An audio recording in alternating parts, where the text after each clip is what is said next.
Winter's back for a night here in Chicago. Friday evening baseball at U.S. Cellular Field. The Texas Rangers are in town for the first of a three-game set against the Sox. Thanks for joining us once again. Jason Benetti, Steve Stone, along with you. Both teams 10-6, the Sox and the Rangers, doing it different ways, Steve. They certainly are, and the Sox pitching has been magnificent, and the Rangers can hit the baseball, and we'll take a look at what happens when an irresistible force meets an immovable object. You see with the Rangers, first in runs in the AL, first in hits. The Sox on the other side of the equation, first in ERA and first in opponent's batting average. And so normally you'd say good pitching would beat good hitting. Well, that's going to be put to the test tonight. Well, the Rangers hitting is led by its left side of the infield for Texas. Elvis Andrus has done a great job, as has Adrian Beltre. And Andrus, you might remember, came out of Atlanta. He's found a home playing deep in the heart of Texas, and he's hitting everything in sight, plus he's played a great shortstop. His buddy on the left side, Adrian Beltre, has been hitting everything in sight. He's fresh off a 2-year contract extension, probably playing as well as he's played in years. He's got mobility, he's entirely healthy, and when you look at these numbers, you'll see that these two guys are leading the way. This year, 4th in the AL for Andrus, and against our Sox, not much. In case of Beltre, 9th in the AL, and against our Sox, he's done okay. So this is two real good players. They also have some other thunder in that lineup. Maybe take a look at Mitch Moreland, and of course, Prince Fielder is the DH tonight. Two pretty strong teams out of the gate here in the American League, coupled with 10 wins of the 4 in the loop with double-digit victories. Sox and Rangers coming up next.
Chicago is brought to you in part by Toyota. Discover more in a Toyota. Visit buyatoyota.com or your local Toyota dealer today. Let's go places. Blue Cross and Blue Shield of Illinois. Through it all. Audi. Truth in engineering. And by Xfinity. Xfinity X1 will change the way you experience TV. A little Arctic tonight at U.S. Cellular Field. Game 1 of a 3-game set. Game 5 of a 7-game homestand as the Sox welcome in Jeff Bannister's Texas Rangers. And it's winter hat night all over again here at the Ball Yard. There's the second-year skipper for the Rangers, the AL Manager of the Year last year, Jeff Bannister, and Robin Ventura in his 5th season with the Sox. Sox are taking the field, so here's the starting lineup for maybe the most accomplished offense the Sox have seen this year. 5th best in Major League Baseball in runs scored. Delino DeShields at the top, then Elvis Andrus with an 8-game hitting streak. Fielder and Beltre, you know about them. Ian Desmond over from Washington. Mitch Moreland, some lefty pop in the 6th spot. Brian Rua, Rougned Odor, and then Brian Holiday, the catcher. Steve? Let's take a look at how Jeff Bannister, let's take a look at how they're going to line up defensively behind Jose Quintana, Melky Cabrera, Austin Jackson, and Adam Eaton in the outfield with Todd Frazier, Tyler Saladino, Brett Lawrie, Jose Abreu in the infield. Leandro Navarro gets a nod behind the plate. And our Lexus pursuing perfection starting pitcher is Jose Quintana. On for his 4th start, he's 1-1, a fine ERA of .255. Last time out, probably didn't have near the control he wanted. The lefties haven't touched him at 118. Remember that outing when he missed first base? A rare defensive mistake for Jose, who's a terrific fielder. The umpires for the game tonight, Alfonso Marquez is behind the plate. Chris Guccione is at first. David Rackley is at second. And the crew chief, Larry Vanover, is at third. Jeff Bannister had just a great year last year. His team was good. I talked to him. He said he was feeling a whole lot better as the year went along. Parlayed it into probably the highest award a manager can have, the American League Manager of the Year. Kind of hard to follow it up with a whole lot better, but he feels this is a better team, especially when they start getting some of their pitchers back and healthy, Yu Darvish being the one that they would certainly love to have at the top or at least 2nd or 3rd in that rotation. Yeah, they've had a lot of movement in the bullpen as well, with guys coming up from Round Rock and sent back to Round Rock and some trouble in normally the back end of their bullpen, and we'll get into that as the series goes on. But guys that they expected to do certain things that have not played to that potential. That said, they're still in first at 10-6 in the West. And they're a good, solid ball club, although Sean Tollison, who's their closer, has pitched 3 days in a row, so odds are overwhelming that the very strong right-hander won't be used tonight, and they're going to probably try to close it up with, well, a few different people if need be, depending on what the situation dictates. Well, there is Delino DeShields approaching the plate, and he will lead it off tonight as we welcome you to Helsinki once again. It has gotten cold after hot, after mild, after warm during this homestand. And the scoreboard says 45. Doesn't feel that way, however. That's what happens when you have a space heater at your feet. Feels 72 and toasty. Steve Stone's chair. First pitch, a strike from Jose Quintana to Delino DeShields, the 23-year-old son of the former major leaguer of the same name. Rangers coming off a 3-game sweep of Houston, a team that they have owned in the last 19 games against the Astros. The Rangers have won 15 of them. Well, when a team is touted, as many have, about the Houston Astros, and justifiably so, it really helps if you're in their division competing with them if you can dominate them. Houston's a good team, but so far not getting the kind of pitching they thought they would get. 2-1 from Quintana. That is low. Ball 3 from Jose to DeShields, who is 0 for 9 his last 2 games. Here's Elvis Andrus, the longest tenured Ranger now. It's pretty amazing coming over in his trade from the Atlanta Braves, a trade that helped remake this Ranger organization. An inauspicious start for Q. 1 on, nobody out.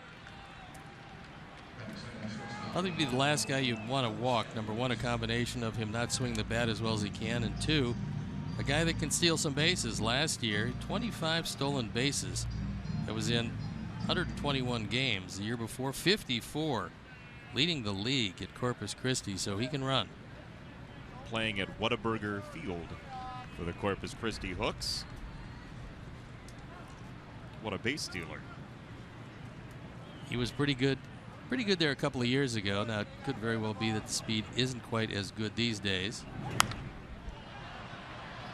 Foul ground first base side from Andrews, and strike one.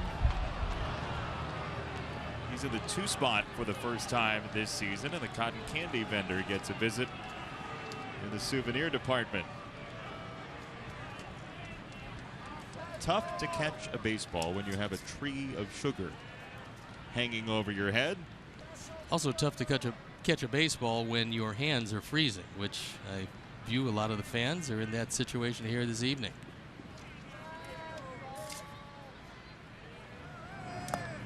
Up high, 1 ball, 1 strike on Elvis Andrus, who's 2 for 9 career against Jose Quintana. If you weren't with us yesterday, or if you're under a blanket right now, Sox turned 4 double plays in the finale against the Angels. Check on to Shields. Andrus, although he came up and had really good speed, the speed isn't quite what it once was. In fact, he's tried to steal 3 bases this year and caught all 3 times. The point is he's grounded into 2 double plays, and that's the situation that presents itself here. Off the plate outside, 2-1 on Elvis Andrus, who is 5 out of 8 against left-handed pitching so far this year for the Rangers offense, which has been just short of stellar to open the season.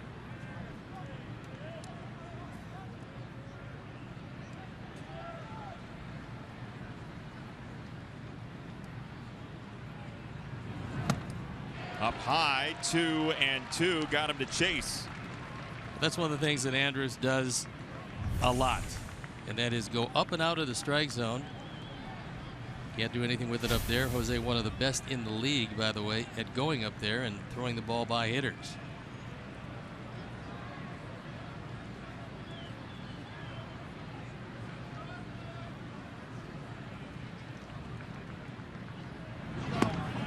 Strike 3 called. Nice sequence. Well, that time Navarro wanted it on the outside corner. He gave him the sign for an outside fastball. He sat outside, but the ball shaves off the inside part of the plate. Not exactly where he wanted to throw it, but it completely baffled Andrus. He goes down for the 8th time this year. This Texas team is no stranger to the strikeout. That's 128 strikeouts.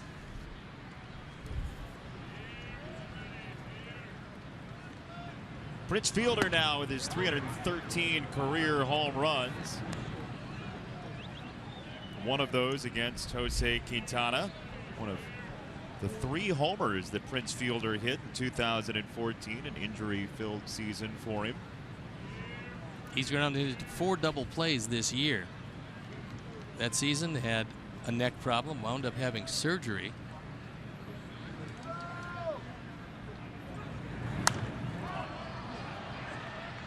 I think Texas has got him in the right spot because they got him over from Detroit, where he played first base. He came over here initially to play a little first base, but quite frankly, Mitch Moreland, one of the better first basemen around, and there's no way that Prince can play at that level defensively, so he's probably much better suited these days as a designated hitter.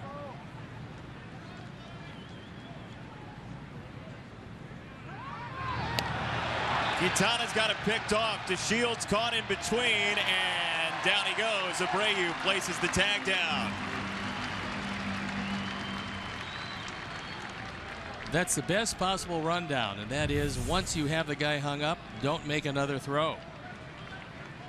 DeShields waiting for Jose to throw it, but as he's kind of moving around and hesitating and taking a look back and then falling, just put the tag on a nice pickoff move. Base is clear on 1-1 to Fielder. in the air left side. Long run Saladino and Frazier, and it's Todd closest over at the tarp. 1-2. In the father and son category, you see Barry and Bobby Bonds. They put up a few of them. Cecil and Prince Fielder. They've put up enough, but I don't think Prince can play long enough or hit as many home runs to get the Fielders catching the Bonds anytime soon. That may not be the last we hear from the Bonds today. Frazier to first, and the inning's over. Bottom one next.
Adam Eaton at the top, then Austin Jackson into the 2 spot. Jimmy Rollins the day off. Abreu, Frazier, Cabrera, and Laurie 3-6.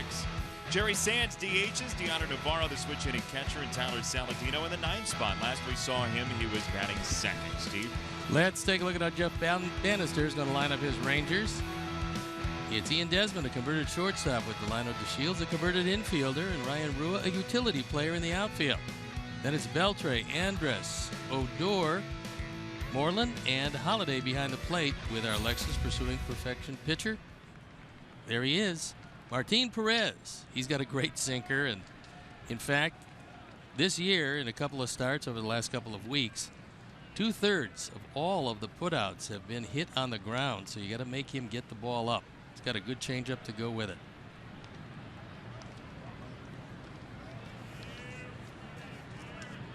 First pitch from Perez is out of the zone. Ball 1. Adam Eaton slugging .390 with 3 doubles and a triple so far in 2016. 3 walks, 9 strikeouts, and a single to open the offense tonight for the Sox.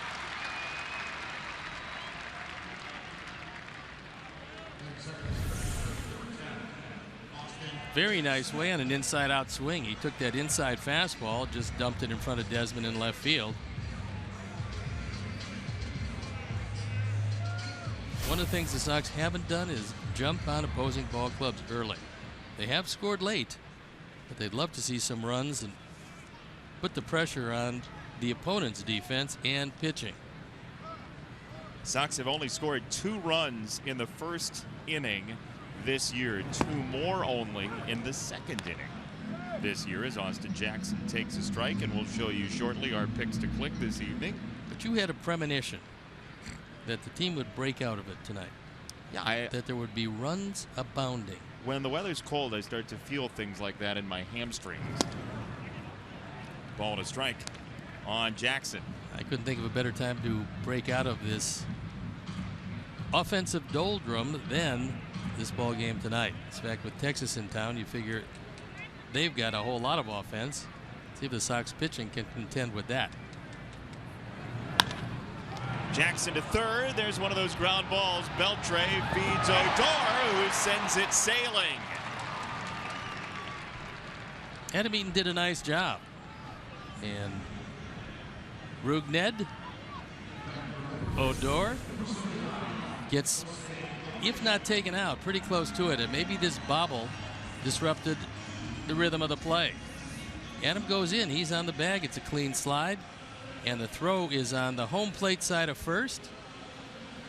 So you can still make a hard slide into second base. He took a little contact and got very fortunate because the ball hit the fence in front of the dugout, so no air.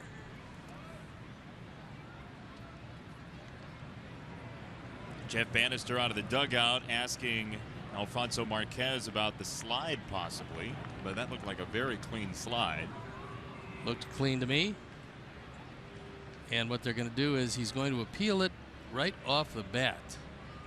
Remember, managers have one challenge. If they get it right, they keep it. If they get it wrong, they lose it.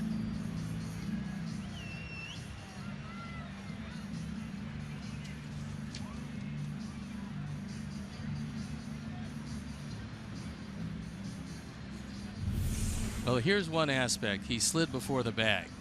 Another aspect,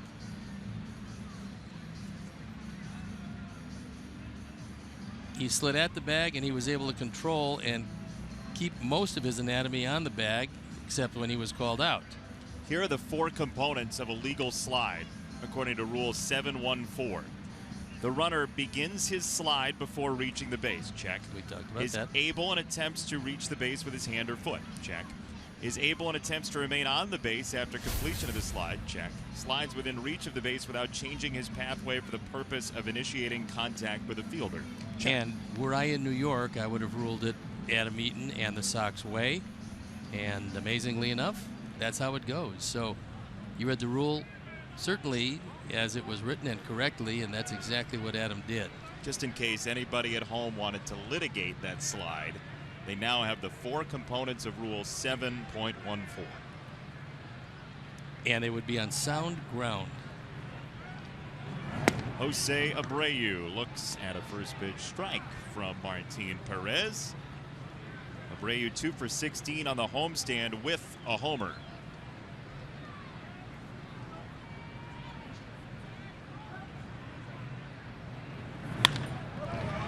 Well, a bobble from Odor. Andrews not in time. Odor couldn't handle it cleanly, and 2 out. So here's the situation, and he's looking at his index finger on his right hand. They should have had 2 double plays. Instead, they have none. The inning continues, and Perez doing what he does best, throwing ground balls, and it wasn't a question of breaking that one up, just couldn't get it there in time after the bobble at second.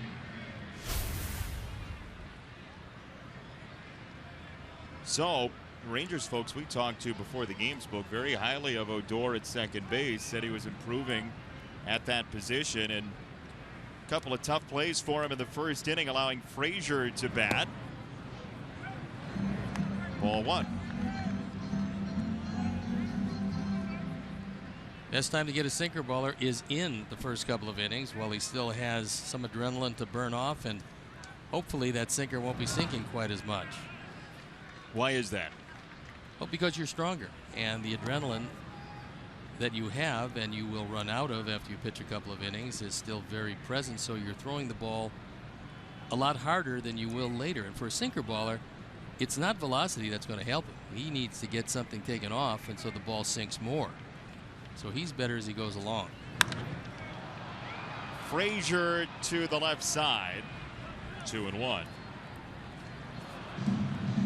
Todd Frazier, team leader in homers with 4 of them. Why don't we show you our picks to click while we have a moment? While Todd's up. 2-1 on Frazier.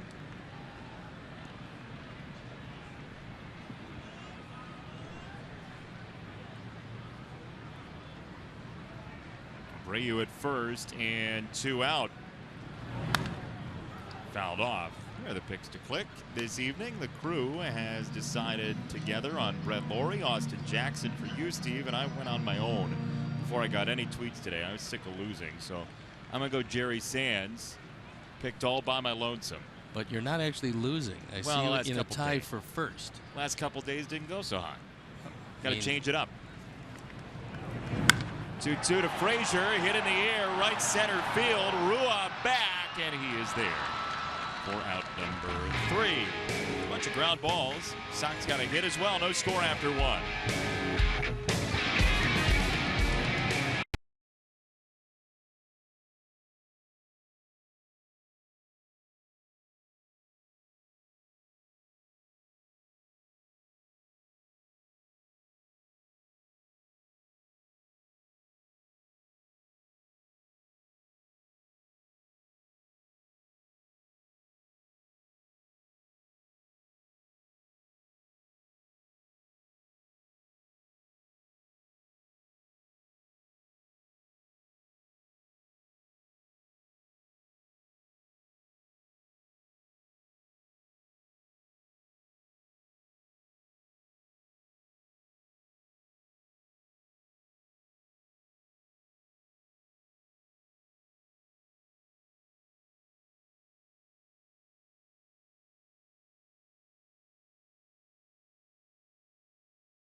Game brought to you by Miller Lite.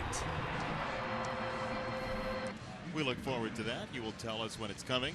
Well, we can be ready. We'll see how things unfold before we definitively nail down a Miller moment. It's very important to definitively nail it down. After it unfolds. Yes, because a lot of people might object, and then we have to go to New York to get that appeal process. Well, the good news for the Sox right now down those lines is the Rangers have no challenge left. They used it in the first inning today on a slide that would have, if ruled illegal, turned into a double play. Rangers got out of the inning. No more challenge remaining for Bannister. First pitch from Quintana is off speed and low to Adrian Beltre, who's been in the big league since 1998. The 37-year-old third baseman for Texas.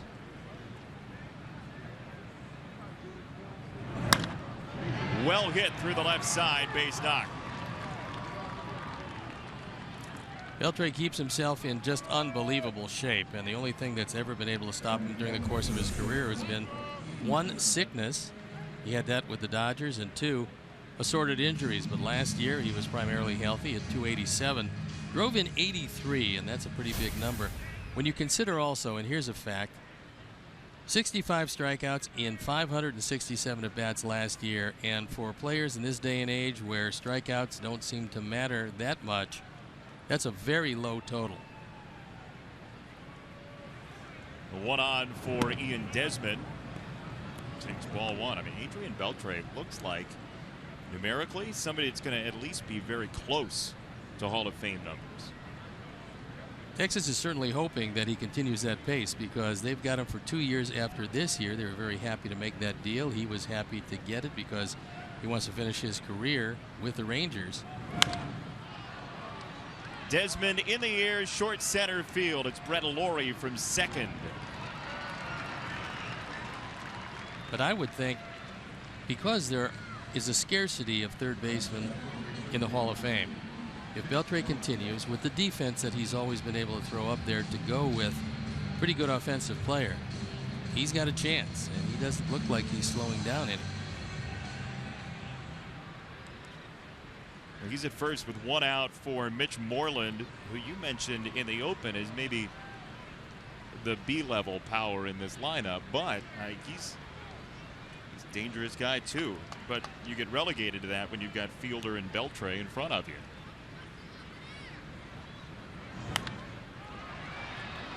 Popped up, third base side, foul ground. Navarro on the slide, and strike one. One of the things for Moreland was he realized when they brought over Prince Fielder that Fielder was a first baseman. And Moreland, who not only is a first baseman, but he's a very good first baseman, felt that he would like to get a whole bunch of playing time, and to do that he was going to have to get even better at first. So Ron Washington, who used to manage this team, actually took Moreland over at first base and worked with him, especially on picking out low throws.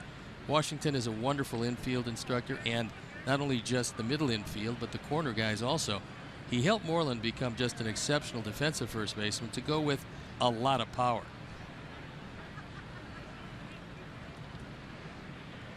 So far this season, slugging .510, 8 extra base hits. That is a major swing right there. He's not leaving much to the imagination, and Moreland, like all left-handed, especially home run hitters who have an uppercut swing, you throw him high fastballs, you're going to be able to throw it by him. And high fastballs, Jose, the best in the major leagues this year at throwing high fastballs by hitters. How do you get good at that? What's a good high fastball? Good high fastballs created a couple of different ways. Number one, keep a guy looking down in the zone, throw him some cutters, throw him some sliders, throw him some fastballs in, and then when you get on top, go up. But it has to be a pitch called higher than high, which is a face-high fastball, like that. Ask and you shall receive. Strikeout number 2 for Quintana. Take another look at it. You see it's higher than high, meaning it's up out of the strike zone, but face high, where a hitter says, well, this is tantalizing, only to figure out that if you touch it at all, you're going to foul it back or pop it up more times than not. Over 50% of the time this year, Jose has thrown that high fastball by hitters. Doesn't matter left or right-hand hitters. So that leaves 2 out for Ryan Rua. And a pitch downstairs. He's 8 for 24 this year. Rangers have seen their lineup shape shift some, and we'll get into it later in the series, but Shin-Soo Choo is on the disabled list, so is catcher Robinson Chirinos, who was injured on a swing. He broke his forearm. And the Rangers had to go into second gear to figure out what the catching spot was going to be like this season. It might be 10 to 12 weeks for Chirinos. He's hurt much more than Shin-Soo Choo. The news is actually very good for Choo, and that is that he hurt a calf muscle running in the outfield before a game, and Navarro is kind of shaken up with that foul ball, so Hermie's going to come out and take a look at him. Ooh, boy, took the mask right off his face, and he's still bending over. And that, every time you see that with catchers, whether it's a conventional mask or the hockey mask, you worry about the concussion. Robbins out, and Navarro is in.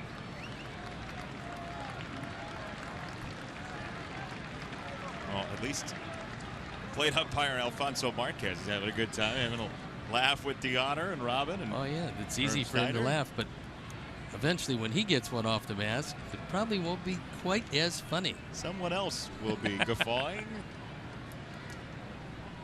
2-1. 2-2. So Choo is going to get back sooner rather than later. At first, after he hurt his calf, they said, well, for sure, 4 to 6 weeks, probably closer to 6. He's healing pretty quickly, and he feels he can get back in the not-too-distant future, and that will get their lineup back to where they thought it was going to be when this season started.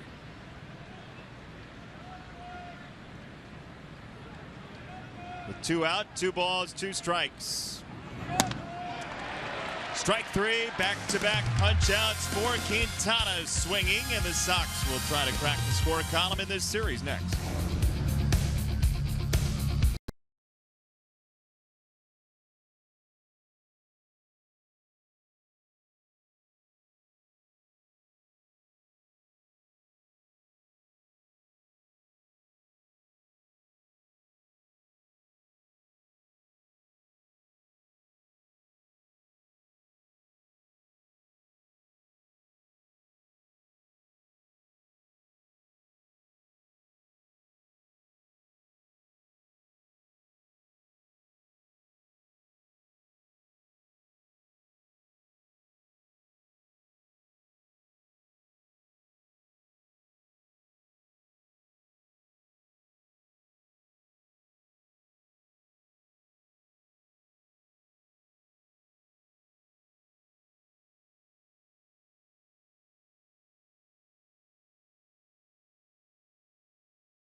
Chicago for Game 6, looking to even the series with the Blues.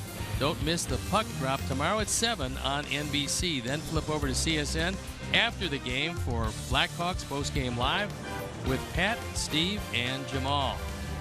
I saw that last period, the first overtime, and into the second overtime last night. Fortunately, it ended. Thank you, Patrick. I could go to sleep, and the series was still alive. It was a wonderful goal coming around from the backside of the net on seemingly his own pass because of a shot that he made. Just a wonderful play. Gotta have 2 more now. Yep. To move on. There's Melky Cabrera, who takes a first pitch out of the zone, ball 1. Melky is 5th best in Major League Baseball in percentage of swings that lead to a miss, in the smallest percentage. There he makes contact up the middle under the glove of Andrews. The contact continues for Melky. 8% swing and miss rate. It's pretty good. That's pretty good when you consider that as a switch hitter, he's got to hone a stroke from both sides of the plate, and that's not an easy thing to do. So he goes right back up the middle. Andrews, who's a very good defender, just can't get to this one. And a promising way to start the second inning, just like the Sox started the first with a leadoff base hit. Well, you said it all spring training long as Laurie stands in, that Melky getting off to a hot start would be a good idea. He hasn't driven in gobs of runs, but he's hitting over 300.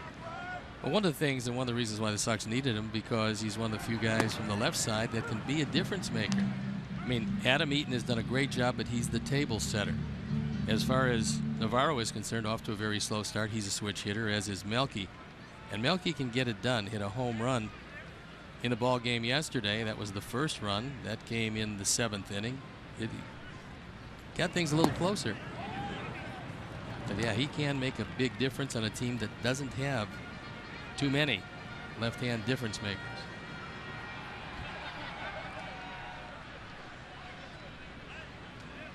Fourth hit of this homestand for Melky Cabrera. Check on him over at first.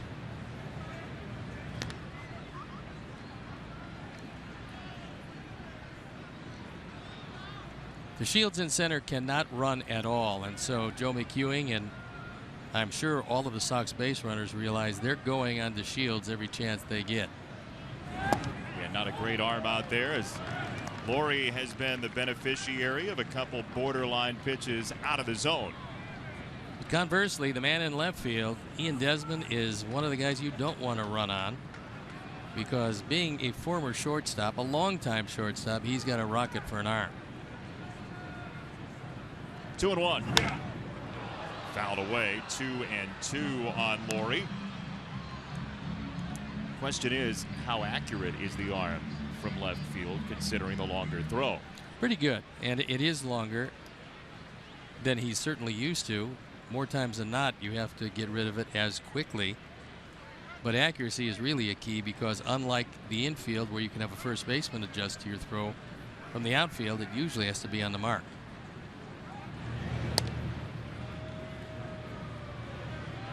Well, we saw yesterday the pickoff attempt on Todd Frazier while he was standing on the bag, which Todd says happens to him 2-3 times a year, which I find very hard to believe. Some pitchers literally don't look at the runner at all for quite some time. High fastball. Strikeout number 1 for Martin Perez.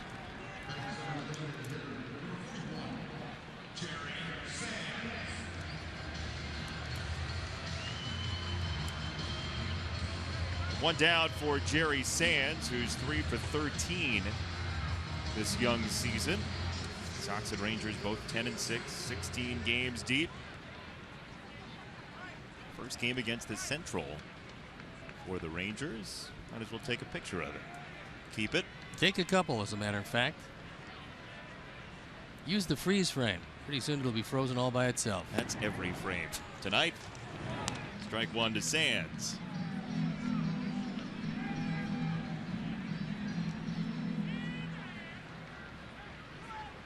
Parkas and hats and sweatshirts and blankets. Oh, my. And hands over ears, which is probably a good thing if you didn't bring earmuffs. Certainly a good thing in this booth. Or if you don't have a headset. Strike 2 on Sands. Stay with us, because next inning we're going to have Christine O'Reilly, who happens to be the queen of community relations for our Sox. Also the executive director of Chicago White Sox Charities. She's going to come down and talk a little bit about what's going on Saturday, May 14th. And Family Sunday coming up, too. Oh, we've got so many things coming up. Check swing. No go, says Chris Guccione. Well, you would hope in an at-bat to get a fastball somewhere around waist high from Perez. You just don't seem to get it all that often. When you look at the charts for just about each and every hitter, and you see there, all of them have been down. 1-2. Breaking ball, 2-2.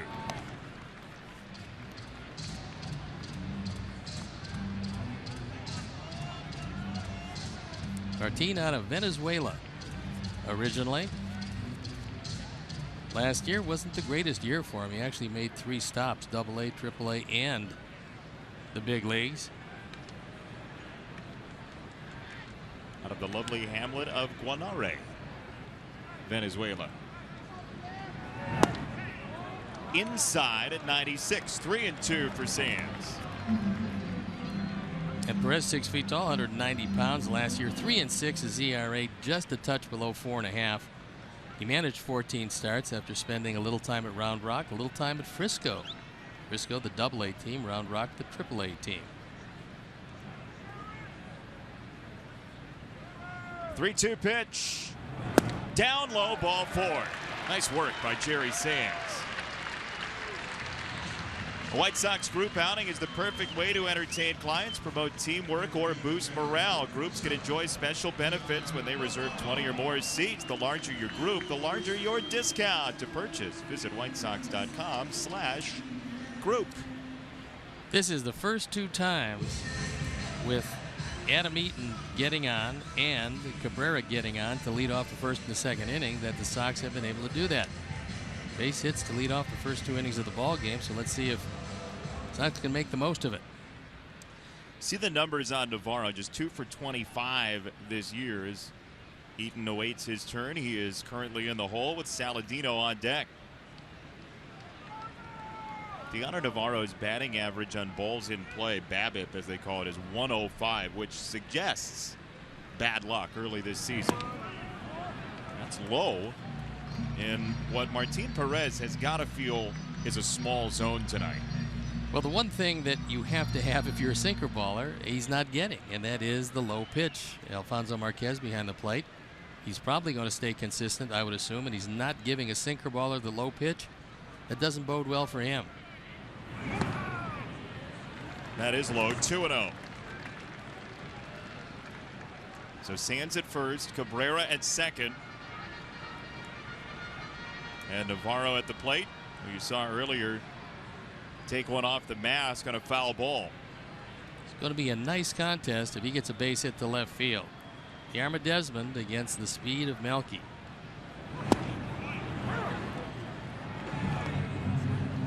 Strike in the lower portion of the zone, 2-1.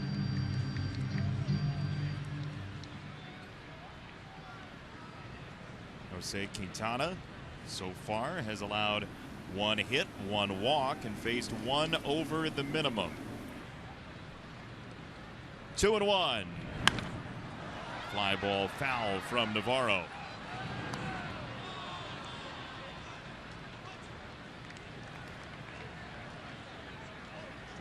It's Jose Abreu getting a little touch up from Herm Schneider. Get people to rub your head between innings?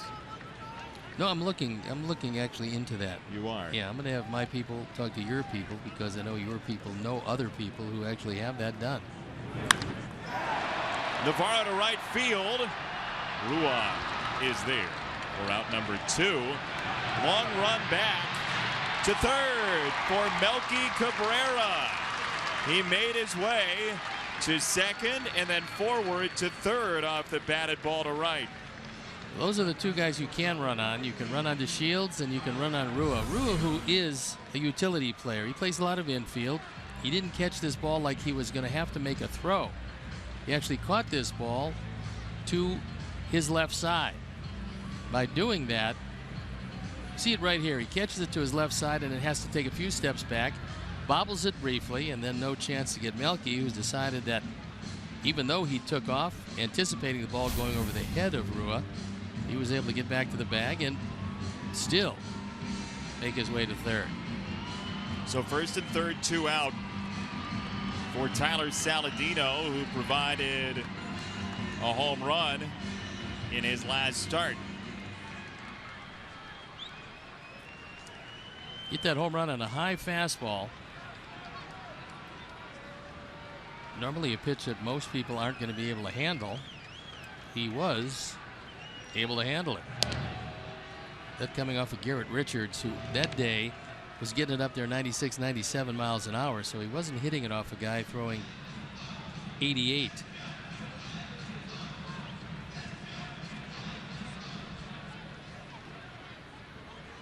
Tyler 4 for 15 so far this season.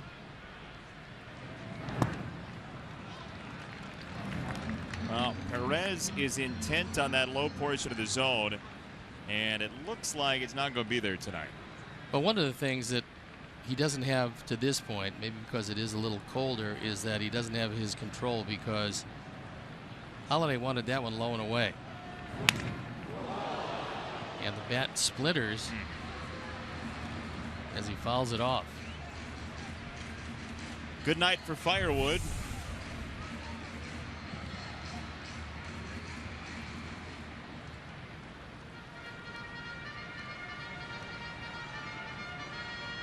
Caught off the end of the bat. And with the head of the bat cupped, a lot of times that will happen when you hit the edge of it.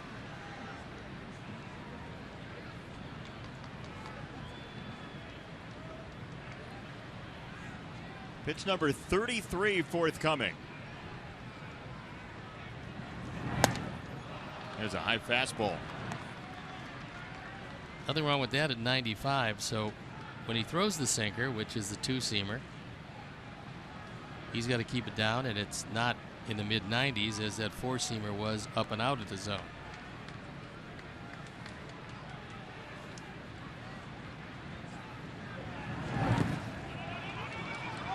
Blocked by Holiday. He can't find it. Oh my goodness. Well, it started out to be a good play by Holiday. Ended up to be, I can't find the baseball for Holiday. This is where Perez has got to come in. As soon as he sees his catcher can't find it, you run straight ahead and point to the ball. As it turned out, he was able to get to the baseball, but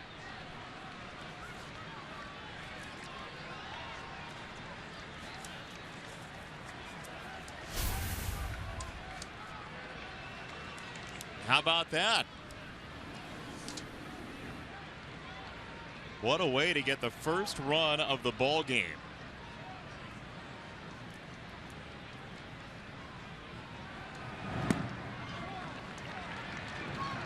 with that first White Sox run, E-Click Lending has donated $100 to the Pat Tillman Foundation, supporting military veterans and their families. What an odd way to score the first run of the game. Effective, but odd.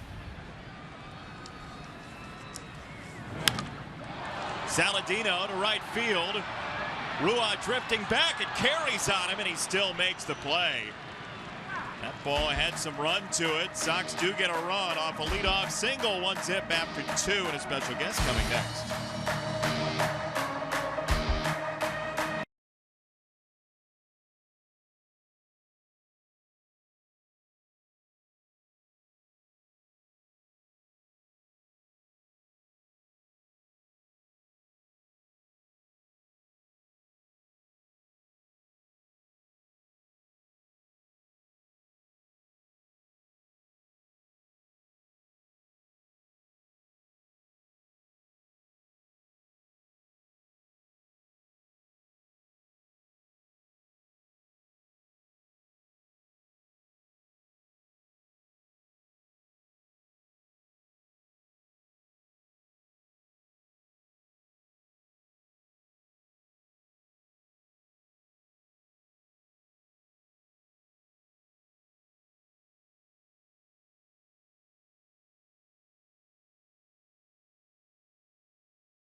President for Community Relations for the Sox, and the screen back there suggests you have a couple things to talk about. We have a lot going on. We're kicking off the season of lots of White Sox charities events. May 14th, what a great event. It's a wonderful opportunity for families to come out, spend an hour on the outfield grass, play catch, warm up in the bullpens, take a picture at home plate. White Sox Academy folks are out here giving tips, and we'll have a couple former players signing autographs. It's just a great opportunity to spend the day at the ballpark. And also, with our new screen behind us, which is wonderful, let's talk about the garage sale, which is of vital importance. It's, you know what, it astounds me every year. So we always say the word in the office is don't throw it away, give it to White Sox Charities. Yes, I love the screen behind us. Give it to White Sox Charities because we have these amazing garage sales. And it's bats and helmets and jackets and jerseys and chairs and lockers and just whatever and people, the salty hats with the salt sweat ring, and people are trying them on. But it's a lot of fun, and the garage sale's free. So the garage sale is the 14th of May from 10 to 3. It's free, but we're also selling the Family Field Day tickets. Adult tickets are $30, kids tickets are $12. A great day at the ballpark benefiting White Sox charities. So what I want to ask you real quick is, what's the wildest item you've seen anyone buy at the garage sale? Gosh, years and years and years ago, we sold one of the pinwheels from the old ballpark. But I think for me, it's like the catcher's gear, and I wonder, are people just going to hang it up, or are they going to use it? Do they think they're a big leaguer? So. Well, one of the things also, for tickets and more information, visit whitesoxcharities.org. And for instance, I mean, who wouldn't want a Jose Abreu game-used bat? Yeah, you know, I mean, that's pretty impressive. That is pretty cool. And and the other thing we have is a lot of the spring training jerseys with the new cool logos on them and the patches.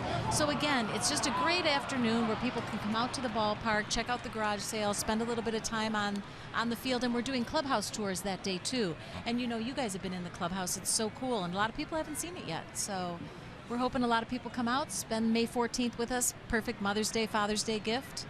Be fun for everybody. And by that time, it should be certainly up into the high 40s. I'm guaranteeing it. Okay. Steve actually just gave me a tour of the clubhouse today. It was very nice of him. Awesome, awesome. What a guy. 3-2 from Quintana. And in the air to center field, Austin Jackson moving back for round number 1. WhiteSox.com has all the information. WhiteSoxCharities.org has the information. There you're seeing it with the ticket prices. If you have any questions, they can call. But we're looking forward to a fun day, and you guys know what an impact we're able to make in the community with so many great nonprofit organizations thanks to the generosity of our fans. So I look forward to seeing a lot of them on the 14th. You know, as somebody who just joined the organization this year, I'm amazed at how much work in the community that you and your staff do. It's fantastic. I've been able to go out on a couple things so far with the organization, and you all do a wonderful job. Well, thanks. Yeah. We'll see you a lot this year. Sounds we great. got big plans for you and Steve. Well, certainly for him.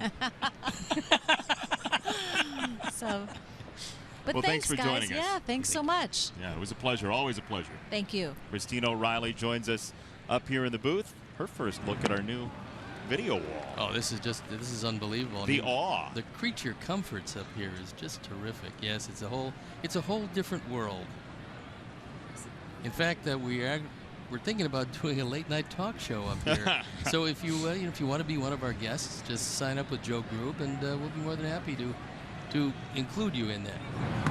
You know, that sounds just about as sanctioned as the Seinfeld episode when Kramer got the Merv Griffin set. That was pretty good. Yeah, I don't know that we're going to be on with that.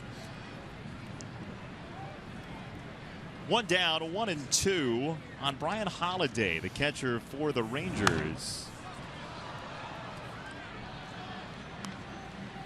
Christine is just a marvelous person, and you get that over and over again from people who encounter her on Sox events. And they do a great job, and you mentioned it, I mean, raising money for the greater Chicagoland area from White Sox charities and distributing them around the community and making sure that people who just don't have a whole lot of many of the things they need in life are able to get it through White Sox charities. It's been a wonderful organization, and Christine O'Reilly heads it, does a great job of it. You know, we're going to have actually a couple of used Steve Stone makeup compacts at the garage sale. You can't have that. That would, oh boy, that'd look like the living aid pagoda. Base hit to left for Holiday, and 1 on 1 out in the third for Texas. You know, it's amazing. Just looking at the Rangers historically, didn't make it to the playoffs until 1996, but they've turned it on in recent memory. You said under Ron Washington, I mean, the back-to-back World Series, a couple of losses there, but in the playoffs 4 of the last 6 seasons, and it looks like they're built to last some length of the run this year. Well, for years, what the Rangers were doing is bringing up some pretty decent players, especially guys at first base who could hit, and then trading him off, and it worked out pretty well for them. One of the things they were able to do in bringing Mark Teixeira in was trade him off and then build their team around a lot of guys they got in return from Atlanta. That turned out to be one of the defining trades. And John Daniels came along. He carried on a tradition that had been going on in Texas, which was really good scouting. Getting some very good young players to come through. Right now, they've got a lot of young players sitting there waiting to come up. A couple of outfielders that are very good and waiting to come up. A couple that are already here. And that's one of the reasons why, along with what has been a decent pitching staff, they've been able to get it done. Oh, you mentioned that Teixeira trade. Elvis Andrus is one of those guys. It was dating back to 2007, deadline day 2007. They got Elvis Andrus, among others, in that trade for Mark Teixeira. Andrus on deck. Holiday at first. DeShields at the plate after a first-inning walk. Tie it tight from Quintana. If you just joined us, or even if you didn't, the Sox got a run in the home second. There you see the first round of the 2010 draft. Delino DeShields, one of them. Harper, Harvey, Machado, Syndergaard, Chris Sale. Well, I wonder if when Houston thinks of Delino DeShields, if they might have thought how Chris Sale would look in that particular lineup. But when you're drafting 13th, you can't really believe the guy you're drafting out of a small school in Florida could turn out to be the guy that we're looking at right there, Chris Sale. One of the reasons is a lot of teams let him drop that far was that at 6'6", he was weighed in the neighborhood of 168 pounds when he signed, and a lot of people were worried about his durability. Well, that hasn't been the case. He's been remarkable, and that shows you with the draft, it's tough. DeShields in the air, left center. Austin Jackson calls off Cabrera. Out number 2. The draft is not an exact science. We talked about it when the Angels were here. 25th pick was Mike Trout. The Angels had 2 picks, so that means that 23 teams actually passed on him. That's too many, Steve. It's absolutely astonishing. So here is Elvis Andrus, who came in 12 for his last 28 during an 8-game hit streak.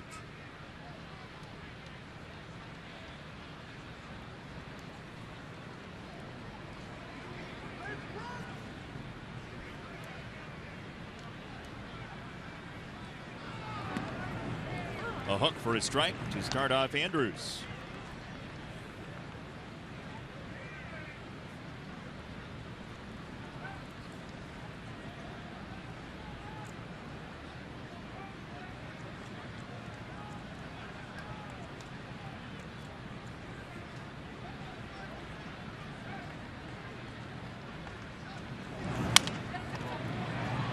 Got him to go after a ball low, and Saladino for Laurie to finish off the inning. Quintana scoreless through 3 against him.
Action as they face off with the Eastern Conference rival DC United. Coverage starts at 3:30 on CSN with the Spanish language simulcast available on CSN Plus. Why do you get fancy music under your promos and mine are just musicless? Well, they know that I am the musician of the two of us. You are. I played 3 different instruments. You probably don't know that. I played them all terribly. Which ones? The violin, the drums, and the clarinet. I thought you were going to say the triangle, the maracas. No. Actual instruments. But they asked me to leave each and every one of those classes. First pitch, a strike to Adam Eaton, who singled in the first. All I've played is the tuba. So, really, what a poor band we would make up. Good marching band you carry around that tuba. Slash by Eaton. That's a fair ball down the line, folks. Adam Eaton peeling off for second on a leadoff double. Adam now 2 for 2. The first 3 innings, somewhat amazingly, have started off with a base hit. Eaton with 2 of them, and he gets a slider low and away, slashes it right on the line. Larry Vanover on the call. He turns around, gets a great look at it. This ball is actually fair by about a foot, and they have to scramble. Boy, they did a good job. One guy picking up his stool, which is recommended if a baseball is ever coming at you. Beautiful play. 7th multi-hit game, and it's your turn. Nice bunt. Sacrifice. 1 down. Moving Eaton to third. This is the second time we've seen Austin do this, and he does it very well. Beltre only has 1 play. He has to make it. He's a terrific third baseman. In fact, we're seeing 2 guys that are state-of-the-art at third base. Adrian Beltre has been doing this for a long time. Todd Frazier, a shorter time, but doing it almost equally as well. And a great bunt by Austin Jackson. I was asking Todd before the game about the plays he made in that Angels series. He said, I have never, I don't think, gotten as many ground balls to third in one series as I had in that series. He feels like he's got a magnet in his glove. Fouled away by Abreu. Left-handed starters. He's going to find this year he's getting more ground balls, line drives, pop-ups to third than he probably ever will have gotten in his career, any place he's ever played. Well, he has been up to the task.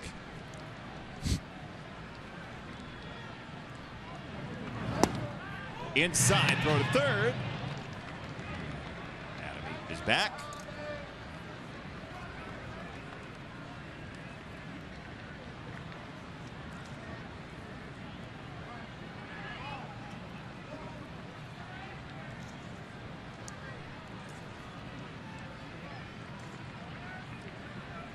Infield in 1-1. Ball and 2 strikes on Abreu, who bounced into a fielder's choice in the first when the Rangers could not seem to find the ears on a double play. Back-to-back ground balls that looked like they could be 2 ended up in fielder's choices.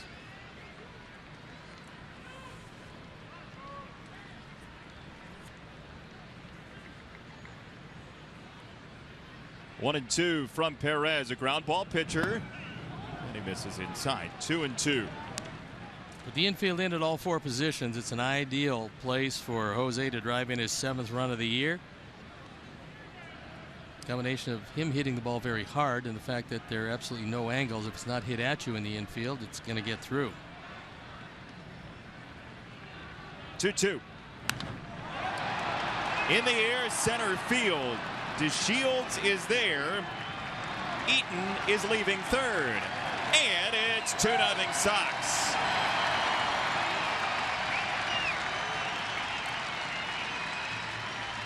We're going to take a look at the location of this pitch, and you see what run producers do. Take a look where this is. It's a changeup, and it's well off the plate. But run producers don't look for walks in situations like that. They look for something they can hit in the air and hit it far enough, especially when you have a center fielder in DeShields who can't throw it very well. So a nice, if not comfortable, certainly a nice early lead. There's a foul ball from Frazier. So leadoff double for Eaton. Sacrifice bunt, Austin Jackson. Sacrifice fly, Jose Abreu. Nice execution. And with 3 base hits to lead off the first 3 innings, 2 of them have scored. Isn't that amazing how it happens? Yeah.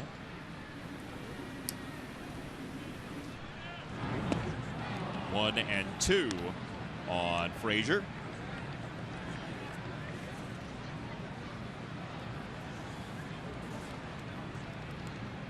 Second sacrifice fly of the year for Abreu. That's only the 4th for the Sox as a team. And Alfonso Marquez is going to clean off home plate. He's starting to get a little dusty. Can't eat off a dusty plate. Can't pitch to a dusty plate. High fastball here. Not high enough. No, he wanted it higher. You saw what Holiday did. He put up his glove, wanted the fastball face high, didn't get it there, and Todd was able to stay alive.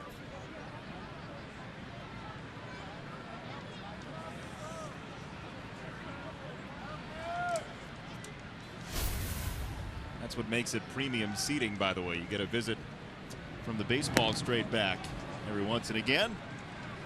Check swing, no go, says Guccione. 2-2.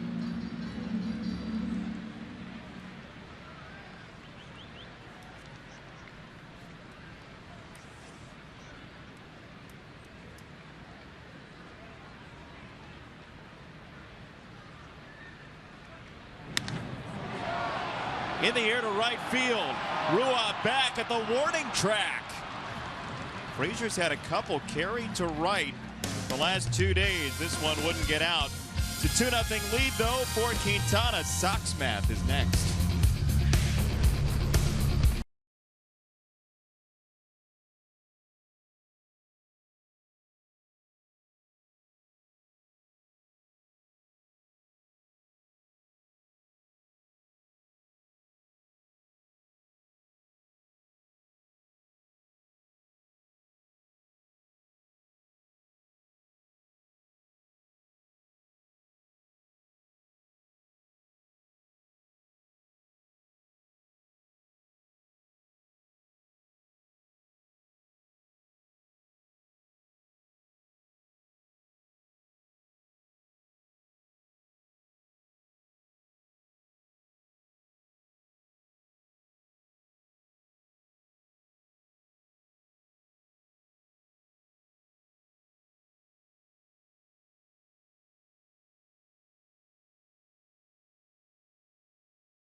We've got some other things today, by the way. You know, this isn't the highest budget show, but we do have some water for you if you'd like. And one of our microphones yes, as you well. can take a microphone too, as well as these other nice things. So let's get to our problem. You have to use the hashtag SoxMath on Twitter.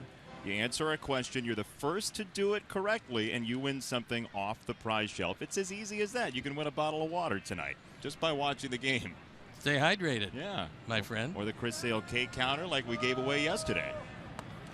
First pitch inside from Quintana. We'll give you the question coming up after this batter. Got to stick around. We call that a tease in the business. I think John Philip Sousa is a fan of Sox math too. We had a little march coming in. Left side, Melky on the move. One down. Here's your question. Hashtag Sox math on Twitter. Take the number of hits Matt Latos has allowed in his 3 Sox starts. Add the number of grand slams Robin Ventura hit in his major league career. Multiply the number of seasons Ventura and Joe McEwing played on the same team in the majors. And subtract Tyler Saladino's age. Hashtag Sox math. You're first in, you win. Take a picture of it if you want. You better get cooking, though, because the answer came in fast yesterday. First pitch, swing and a miss for Beltre. You got it, Steve? No, actually I don't. Yesterday I had it a lot more quickly because I actually saw it before you put it up. Today, no, not so much. Interesting the way that plays. Yeah. Meanwhile, Jose Quintana fires over another strike. Beltre hit the ball awfully hard last time up. He leading off the second inning with a base hit. But 3 outs later, he was stranded.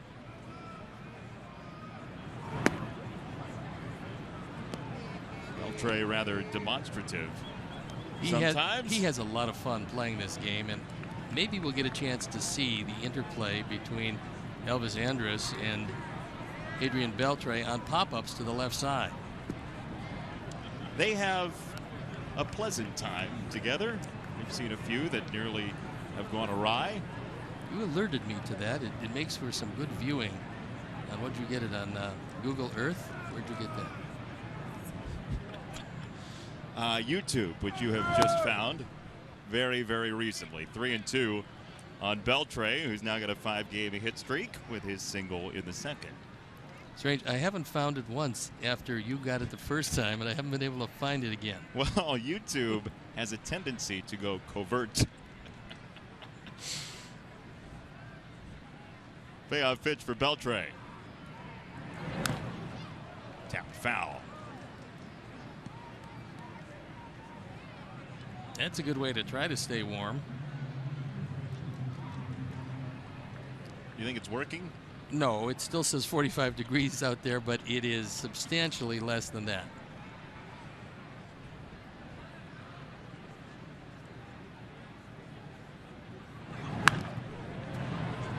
Big rip from Beltre. We told you he liked to have fun. He has, in the past, sent Garrett Richards an invoice. Richards broke 3 of his bats in one game. He sent him an invoice to the Angels dugout. Those bats are over $100 each, so I can understand where you'd be a little concerned. Restitution. 3-2. In the air, right side. Abreu and Laurie. And Brett's got it for out number 2. When Ian Desmond knew that he was going to shift to left field, and if you want to get any playing time with Andrus at shortstop, you're going to have to shift to left. He decided, and he told Jeff Bannister that he wants to be a Gold Glove left fielder. He was not satisfied with just being some guy that shifted from the infield to get more playing time. So when the team would go in after workouts in Arizona, he would go down with the minor leaguers and work out in left field, taking fly balls and trying to sharpen up his game, because as a lifetime shortstop, you're getting a completely different look from out there. He's missed 1 ball this year, but anybody can do that. He's shown that he can make the conversion pretty smoothly. To left field, Melky turned around and still hauled it in.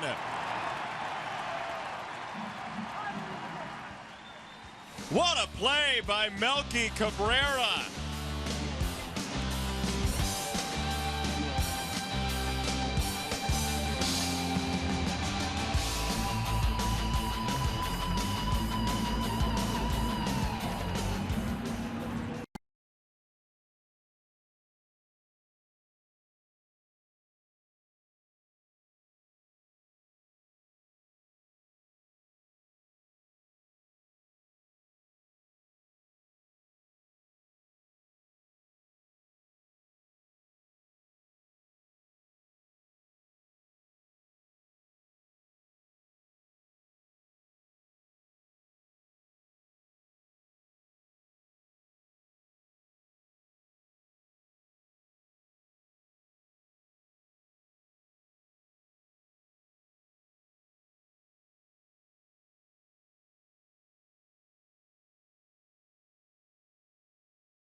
And take a look at this, a line drive, a rocket off the bat of Desmond. Melky turns around, leaps up at the top of his jump, hauls it in. What a play by Melky Cabrera.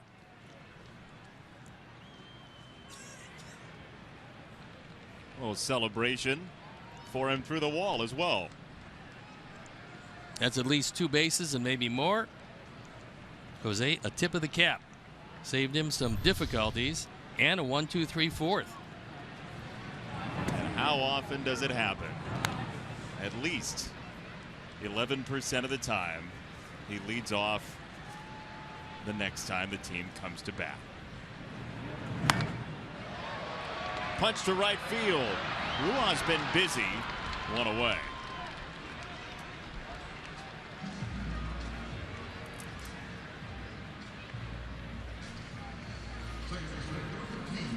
So one down for Brett Laurie. Good news for Melky is he kept his feet this time too. He had the one on the road trip that he ended up on his tuchus.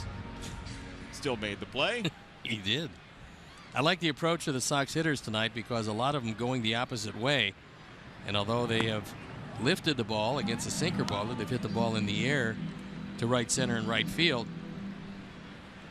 If Perez is going to stay away, you might as well go that way. Got the benefit that time of a pitch outside of the zone. Yeah, he really did. That pitch was not a good one. All-knowing Honda pitch tracks. To first base, Mitch Moreland for out number 2. Let's give you the Sox math answer tonight. Our question for you was the number of hits Matt Latos has allowed. Grand slams from Robin Ventura added to that. 2 seasons Robin and Joe played together in New York, and subtract the 26 for Tyler Saladino's age. Our winner is JFEY5. You win the hat, the K counter, or the Abreu plush doll. Don't forget the bottle of water. Or the microphone. That microphone we you might have trouble. need. You might have trouble getting the microphone. 2 down on a strike to Jerry Sands. Thanks to everybody for playing, and to the couple people that said math this and it's too hard tonight.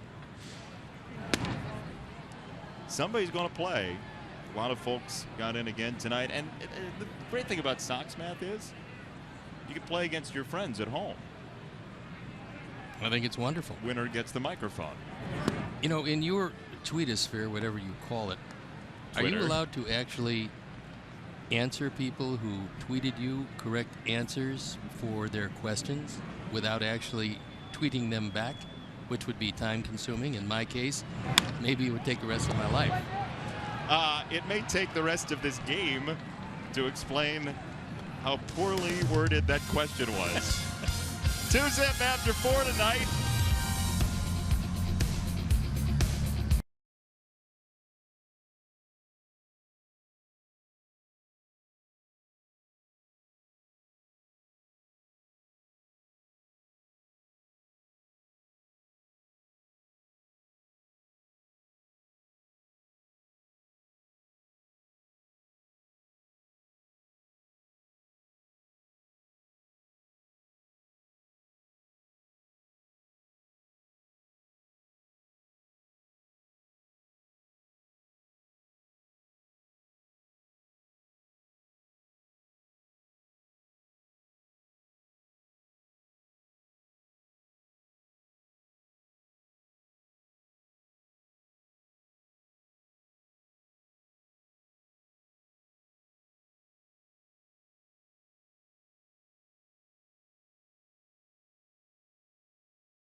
Watching on Ace and Tech in Fayette County, Iowa. 2-0 Sox after 4 tonight. And quickly, because there are people nerdier than us in the viewing audience, Sox math does not follow order of operations.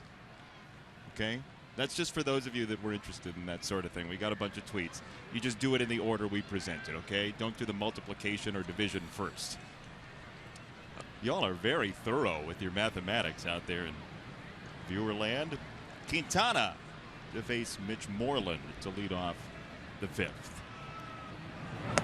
Ball 1. Talk about how strong Moreland is. He's mostly a pull hitter. With that in mind, the infield is playing him as a pull hitter, but the outfield, a couple steps to the left of center. We've seen that a lot in shifts. So many major league teams are getting such more detailed information about defensive placement. There is a story on Fangraphs today about Dexter Fowler in center field for the Cubs last night, playing differently defensively now. He used to play very shallow. He's played deeper this year, and how it helped with the no-hitter last night.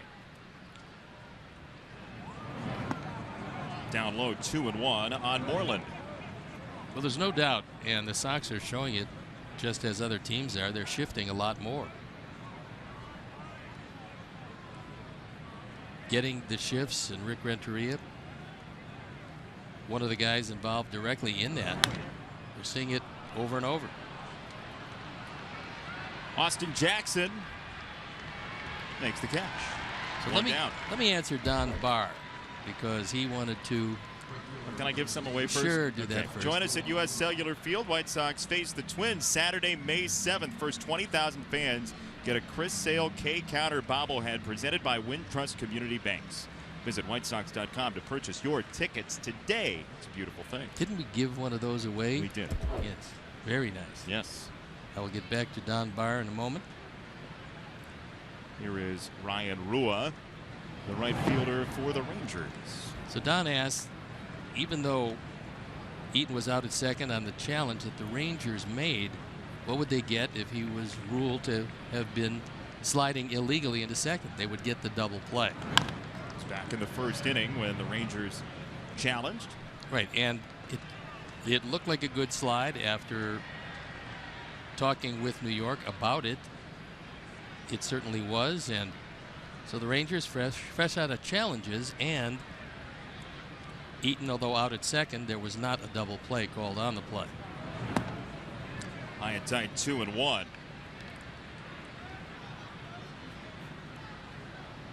Fans are still out in force tonight, even with the chilly weather, enjoying the foodstuffs here at U.S. Cellular Field. 2-1. There's strike 2. The Rangers opened the season with Justin Ruggiano, our old friend from the Rays organization, in the outfield. He was designated for assignment. Rua now in his 26th at bat with Texas this year.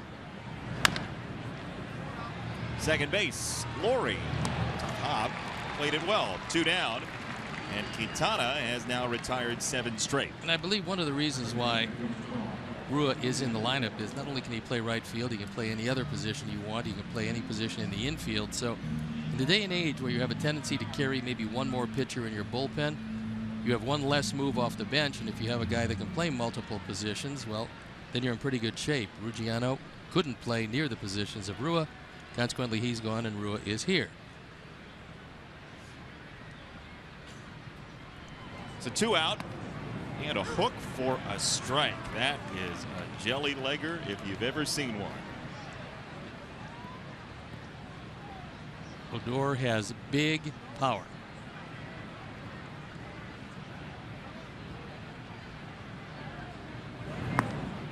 Rangers feel that eventually he's going to be able to hit 30 home runs a year. Right now, he can hit it as far as anybody from the left side on this ball club, except perhaps for Mitch Moreland, who has, well, he's a bigger man and probably a bit stronger. 1-2 on Odor, who last walked exactly 2 weeks ago. He is something of a free swinger in that 8 spot.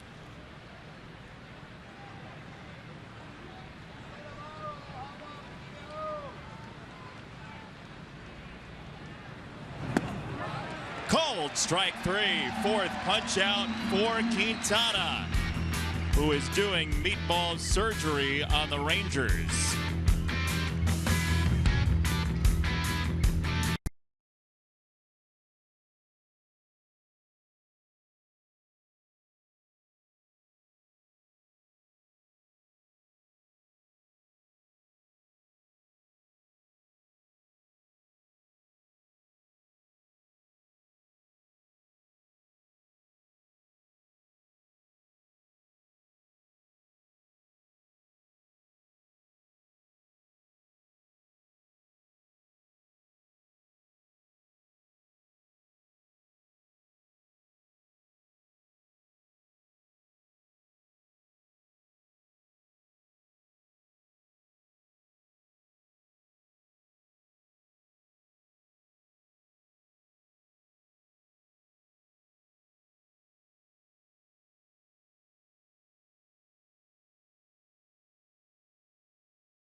Sox math in the studio. No doubt in my mind. I think Bill Melton was right there with him. Yeah.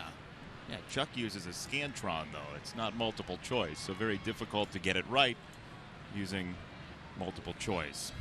Navarro, Saladino, and Eaton in the home 5th. Sox with a 2-0 lead. A run in the 2nd, a run in the 3rd.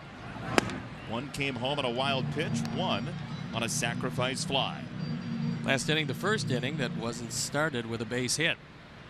A 1-2-3 inning for Perez. Up the middle, off the mound. Odor with a helium ball, and Navarro's safe. Well, Odor has a pretty decent arm. That was a real bad throw to first base. I'm not sure exactly what he was thinking about, but it wasn't getting Navarro out at first. This ball hits the mound, and that kicks it straight up. That gives it a chance, and he decides he wants to, well, loop one over there. Navarro does a nice job of evading the tag originally, then diving back to the bag. Now, Navarro thought he was going to be out by plenty. Wasn't exactly beating it down the line, but then again, speed is not part of his game, but this is a good slide, and it goes E4. What a strange play that was. Now Saladino takes a strike call. Pitch tracks presented by Honda says inside. Hasn't been the best of nights for the young man.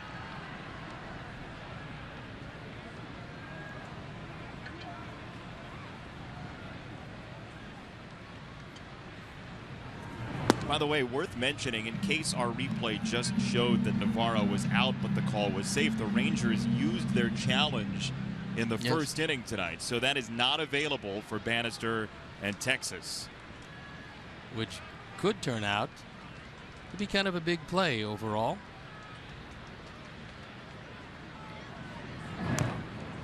Saladino wanted to check it up and couldn't do it.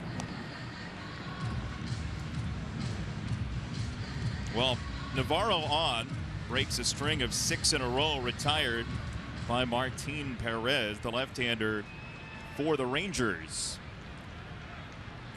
Tyler crushed the ball last time up. Got a little carry on it, and the wind is blowing out toward right and right center. Beltre Odor, one more chance at 2. They don't get it again. 5-4 on the fielder's choice. Provide your guests with the ultimate all-inclusive White Sox experience in the Home Plate Club or Magellan Scout Seats. These 2 premium seating areas are the best way to entertain your most important clients, employees, friends, or family. For more information, 312-674-1000 or visit whitesox.com/premium seating. And here's a man who certainly has figured out Perez. Adam Eaton having a big night. 2 for 2. Run scored, double, single. Foul ball.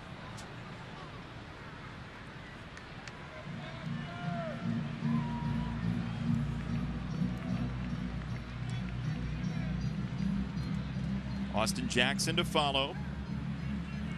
What do you make of Eaton's 2 hits, both going the opposite way against Perez? I think that he is taking exactly what Perez has given him. He's not throwing the ball consistently inside, although what he did do is use the inside out stroke the first time up. That was the base hit. That was an inside pitch, but the next time he threw him a slider away, and he also took it down the line. This one to the pull side, and this double play succeeds for the Texas Rangers. 4-6-3 on it. 6th inning next.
Draft as Chris Bowden, Hub Arkish, and former Bears players Alex Brown and Patrick Manley preview the top prospects and discuss who the Bears could pick at number 11. Don't miss Draft Central Sunday night at 10:30 on Sportsnet Central. Well, nice to have the draft in Chicago. It's wonderful to have the draft in Chicago. Brings a lot of revenue to the city, brings a lot of excitement to the city, and with the Bears picking at 11, they should get a pretty good player. Brian Holiday, Delano DeShields, Elvis Andrews for the Rangers in the 6th. 70 pitches deep for Jose Quintana. He's allowed just a couple of hits and has ball 1 to Holiday, who's 1 for 1 with one of those hits, a single to left with 1 out in the 3rd. In on the fists, 1-1 to Holiday, who has always been in his career a pretty good defensive catcher in terms of throwing out runners. I think that's one of the reasons why the Sox liked him a bit as a defensive catcher. He was with Detroit. One of the things I remember he could do, and this certainly is going to come into play as they get a little deeper in the season, is he can bunt for base hits, which usually surprises whatever third baseman happens to be down there. Frazier at third. One down. You know, everybody who saw our ball club playing Texas last year remembers the emergence of Joey Gallo, a very large left-handed hitting third baseman who came up, and in the first series we played him, he looked unbelievably good. He's got huge power, as big a power as anybody in the minor leagues. He's just one of the prospects that they have. They've got another guy we're probably going to see tomorrow night, Nomar Mazara, who's just 20 years old, who a lot of people say has a chance to be as good as anybody they have in their organization. And he's in the major leagues and just getting the night off. His first night off since coming up. So he's got a chance at 20 to be very good. They've got another outfielder by the name of Lewis Brinson, who's awfully good. But we'll see Mazara. You saw Gallo last year hitting the ball out of sight. He has some problems making contact, as well as some defensive problems at third base, but he's big and strong and young. He's just 22. Breaking ball and a strike, 1-2. That pitching matchup tomorrow will be Colby Lewis for the Rangers and Carlos Rodon for the Sox.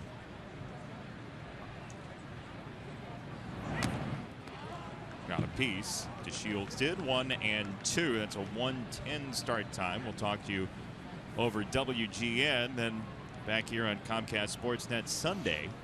1:10. Derek Holland and Cy Latos. Sunday being getaway day. It's off north of the border to Toronto. I trust your passport is in order. That pitch was very close. It's relatively in order. Just has to be in the vicinity. As our fine traveling secretary, Ed Casson, reminds us all the time, bring your passport. 2-2. Fouled away. Nice job of pitching tonight by Jose Quintana, who's coming off an outing last time out. It wasn't that he was bad, because he wasn't. It's just that he didn't have the kind of control that he normally has. That's been put away tonight after a leadoff walk to DeShields. He hasn't come close to walking anybody. Left field and deep. Cabrera has it. Sox fans, join us Thursday, May 19th. The White Sox take on the Houston Astros at 7:10 p.m. First 10,000 fans get a free T-shirt presented by Prairie Farms and North Star Frozen Treats.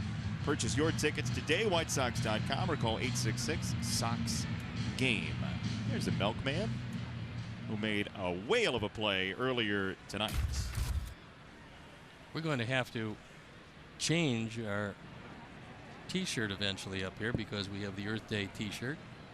Or we're going to have to just send this one to our friend who won Sox Math tonight to get it off our hands. But he has a choice. He does. Well, he can ask for a prize, but we can send him any prize. 1-0 on Elvis Andrus.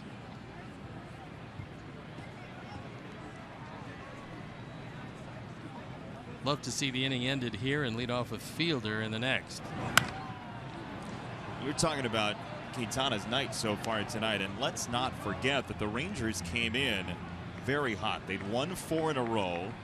They were, at least as the night started, 5th in runs scored in Major League Baseball with 77 of them, 8th in batting average, and tied for 6th with 33 doubles in 16 games. Their hits so far tonight, a pair of singles. 2-1. It's still a very strong offensive team. I think it speaks to just how effective Quintana has been, because he's moved the ball in and out. He's changed not only eye levels, but he's changed and pitched to all 4 quadrants, and right now handcuffing a very good offense.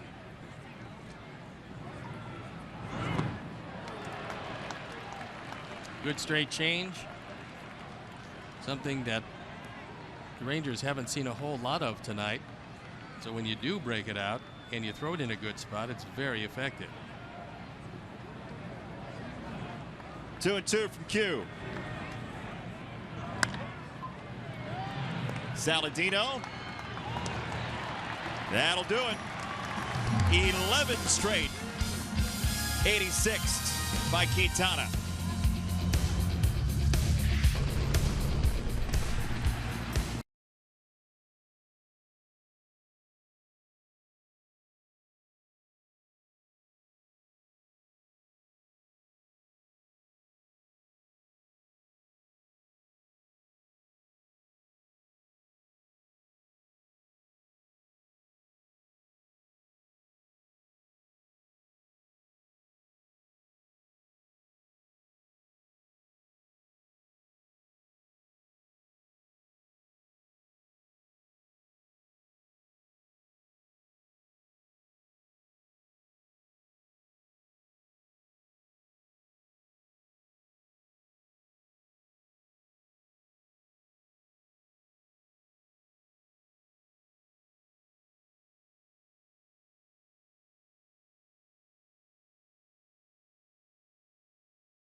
Long on CSNChicago.com, presented by The Great Escape. Pools, patio furniture, hot tubs, and more. Escape your everyday. Shop The Great Escape.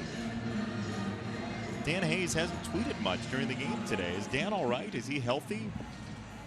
Do we have an... He appeared to be in pretty decent shape when I saw him last. It's good to hear. Maybe need an APB. I think he's a little unhappy that Steph Curry has been out of the lineup for the Warriors. I think that's one of the things that might be plaguing him. Austin Jackson, first to the plate in the 6th for the Sox. He was so close yesterday to beating the Angels in walk-off fashion. Ran into him quickly downstairs for the game. He said he didn't think he had it off the bat, but he hoped he had it. Robin Ventura felt the same way. He came about, what, 5 feet short of a 3-run homer to win the game. Pitcher can usually tell by his ears if he got it, because there's a sound that the bat makes when you know the ball's going out of the ballpark. That was off the end of the bat, and I think that's the thing that kept it in. Unfortunately, there wasn't quite enough wind, and it stayed in the park, but it was a nice late game rally, something that this Sox team is showing, and they're doing it consistently. That trend continues. It's going to be a very exciting year. Of course, to do that, and maybe it's going to come along with the change in the weather as you look at a full moon, and we get back to both your Draculas and my vampires. But this offense probably will start to heat up as the weather heats up, and we haven't seen a whole lot of that. 2-2. Popped foul by Austin Jackson.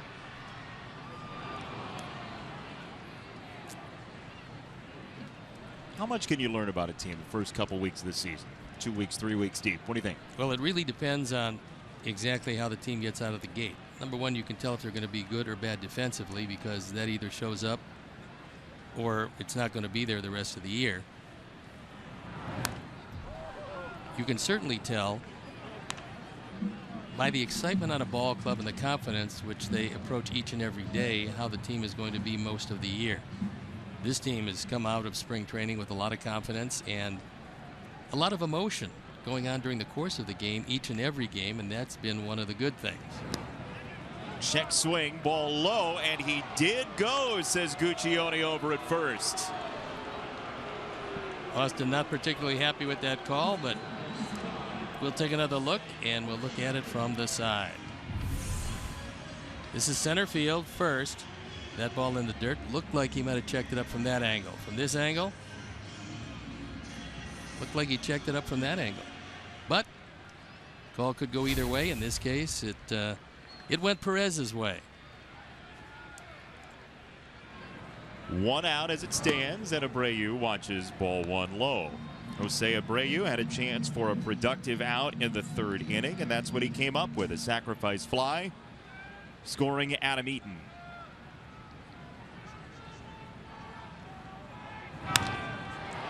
Abreu, center field, playable for DeShields.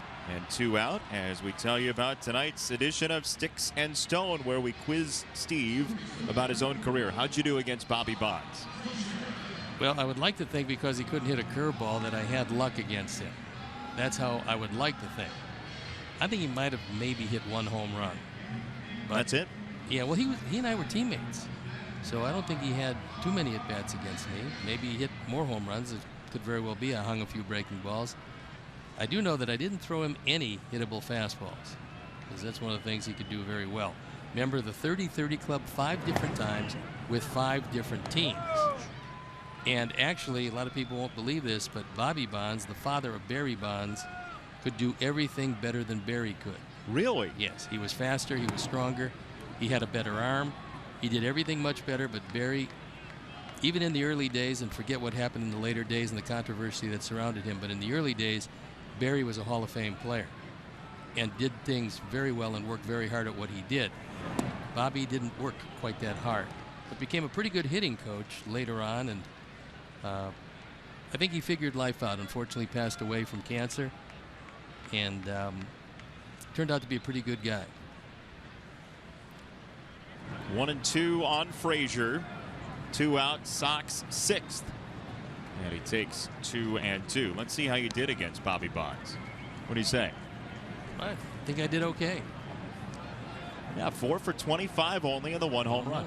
Yeah, he couldn't hit a curveball, and that was my strength. So 11 strikeouts, walked him 5 times. 30 plate appearances.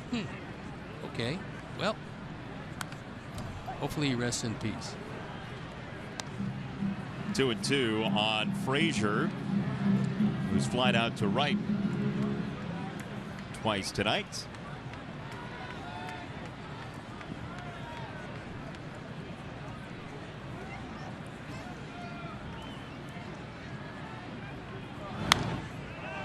Pretty amazing. Only 2 players in the history of baseball have 5 different 30-30 seasons, 30 home runs, 30 stolen bases, and they're both named Bonds, Bobby and Barry. That is unreal. Well, that's a lot of talent in one family. 2-2. Frazier takes it nicely. You know, it was really interesting talking to Todd Frazier about his game yesterday. He said he may have been helped long term by going against Jared Weaver, because you've got to wait against a guy like Weaver, and Todd felt like he might have been a little too excitable at the plate, jumping at the ball. There he takes ball 4. I love the fact that he's starting to hit the ball to right center field, because every team in this league to this point has been using the severe shift on him, playing him as a dead pull hitter. And that wasn't the case. That home run he hit, and he got all of it, was to right center field.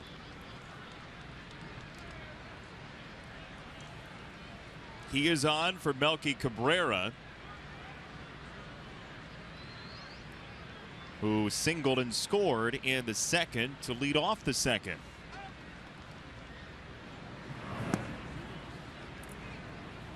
I think maybe Perez is starting to wear down a little bit. No, I don't think that. This is not a night where you're going to run out of gas all that quickly. He's at the 85 pitch mark. He should be able to still throw pretty well. That was center caught, and Melky smashes it down the left field side. Frazier watching it to a stop sign. Cabrera a double. 2nd and 3rd, 2 out in the 6th. There's an example of knowing that you're not going to run on a left fielder who's got a cannon for an arm. Normally, with 2 outs, this probably scores the run. But in this case, the best arm in the outfield by far, which is unusual, by the way, belongs to the left fielder. So as Melky hits it against the wall, Desmond gets it back in, airmails all the cutoff man, but no place to go from there. And so got a trip to the mound. And it's obviously who you want to pitch to, Laurie or Sands. First base is open. First 2 outs of the inning went down easily. And Phil Klein loosening up in the pen. Big dude, 6'7", 255. Just up from Round Rock.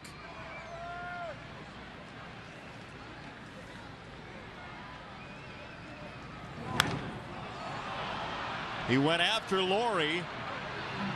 Rua Odor, and it is foul for strike 1.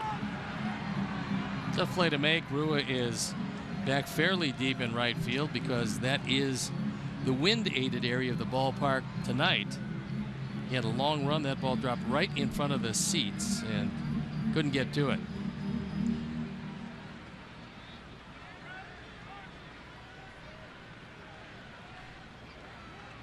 So Laurie, who struck out on 5 pitches in the second and grounded to first last time up, has Frazier at third, Cabrera at second, and 2 out.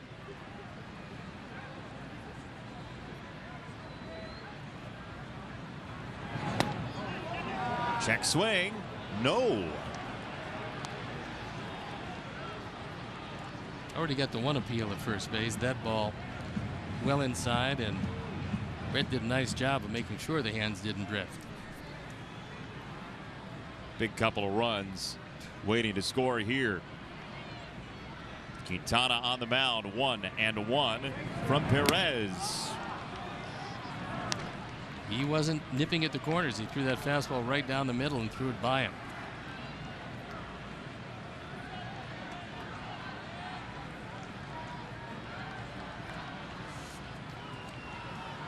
Sox got a run in the second and a run in the third. Trying for more. 1 and 2. 2 down. Blocked by Holiday. And remember, back in the second inning, it was a similar situation with a runner at third. Holiday blocked a ball but could not find it at the plate. And Melky Cabrera capitalized to score. That was a good block by Holiday because that time he could locate it. Kept it in front of him. It drifted out to the third base side, and he was able to make sure there was no advance.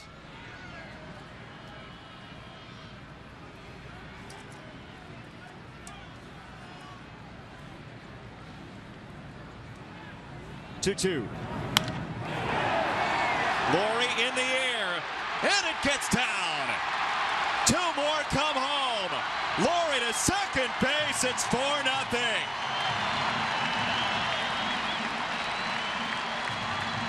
The only question is going to be the 2 runs would have scored. Is it a single or a double? And if it's a single, it's E8. They're giving him a 2-base hit.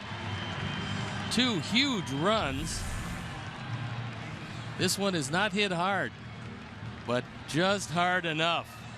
Big at bat by Brett Laurie.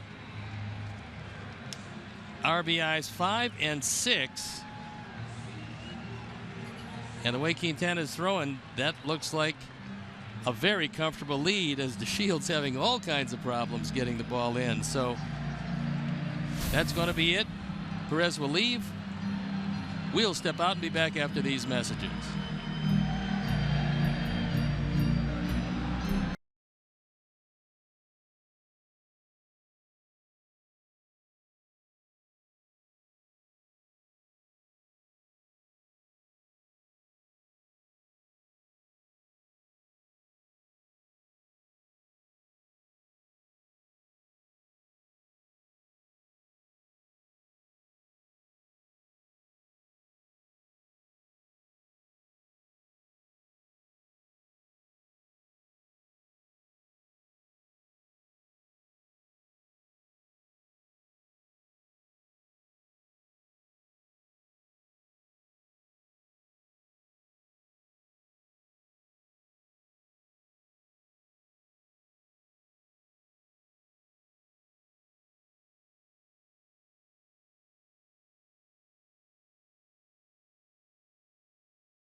right-hander. Phil Klein comes out for the third time. He hasn't been out there since April 12th, so it's been a while for him.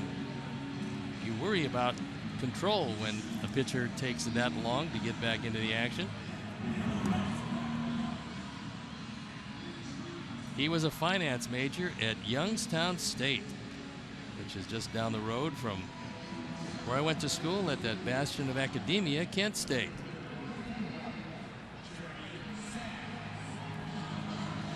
Very Ohio baseball family. His twin brother Mitch played baseball at Ashland University. His father played baseball at Capital University in Columbus. 2 runs that have proved to be capital for the Sox. Here in the 6th. Especially when it starts 2 out, nobody on. The walk, the double, the double. We'll run on that fastball for strike 1.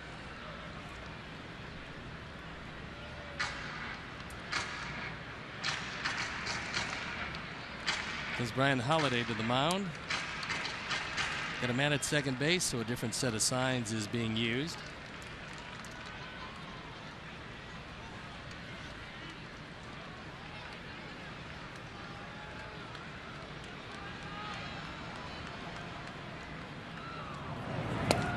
For the uninitiated, why would you use a different set of signs at second base with a runner at second? Well, sometimes you'll use them.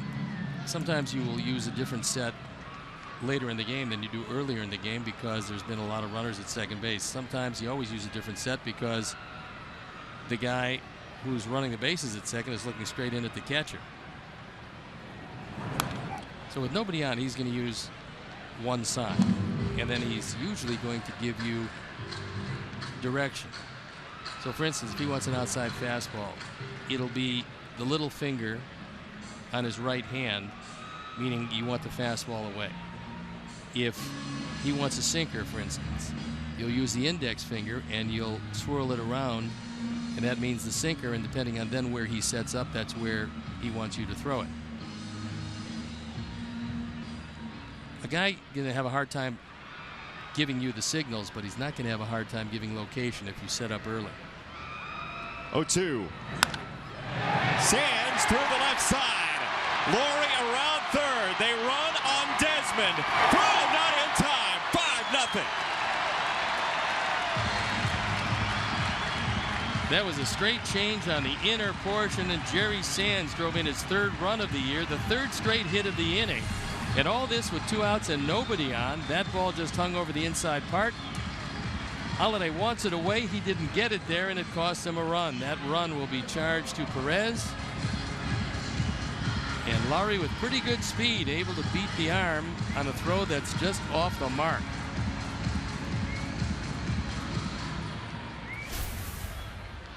So Jerry Sands drives in his 3rd run and smiles all over for the Sox, who have 3 in the inning against the combination of Perez and Klein.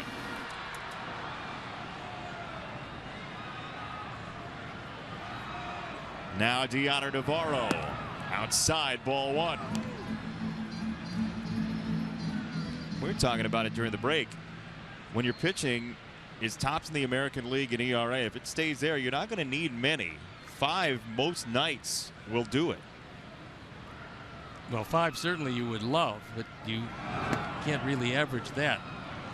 But Jose Quintana, who is not used to an abundance of offensive support, has gotten both offensive, defensive, and he certainly helped himself by throwing the ball exceptionally well. Right into the shift. Normally that's a base hit. Odor finishes off the inning. But the Sox get 3 runs on 3 hits. 2-run double for Laurie, staking Quintana to a 5-0 lead.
Specially priced tickets to celebrate Cinco de Mayo, and the first 10,000 fans of the game will get a T-shirt presented by Miller Lite.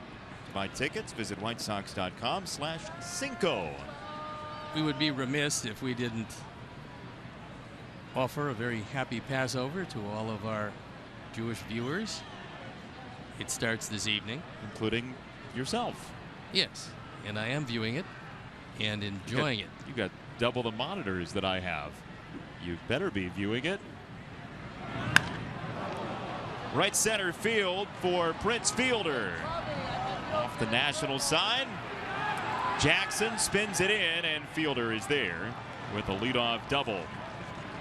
Prince got out ahead of that one and absolutely crushed it. Shows you how strong he is, despite the fact that that batting average is now in the 170s or a touch lower. He's driven in 14 runs.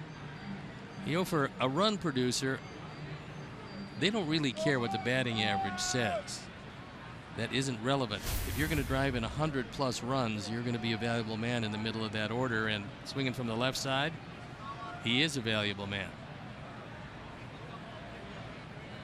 So Adrian Beltre, with a runner in scoring position, takes ball one. You know, if there's one thing about Jose Quintana's start to this season, Don Cooper mentioned this before the game. He said, look, we want him to shut down the opposition when we get runs. At least once in each of his first 3 starts, the Sox have scored, then the opposition has scored. First and third now off the Beltre single. Nobody out here in the 7th. Well, knocking at the door 90 pitches. You've got Matt Albers throwing in the pen. That's going to mean that Jenner Navarro is going to go out to kill a little time. Yes, he wants to calm down Jose, but he also wants Albers to get his pitches in. The first 3 games, the scores, when he left the games. In Oakland, he was up 4-2. Got the no decision. Minnesota, he was up 3-1. Got a win. Tampa Bay, he was down 3-2 and unfortunately got the loss in that one. So you look at the scores when he left the ball game, and he's pitched magnificent baseball, and now Don Cooper comes out to spend a little more time, to give a little more time to Matt Albers.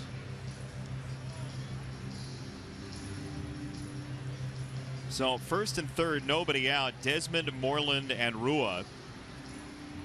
5, 6, and 7 in the order coming up for the Rangers. Each team 10-6. Sox half game back of Kansas City. Rangers are a game up on Oakland in the West, 5 up on Houston, which is in last place, as Quintana has relied on the fastball tonight.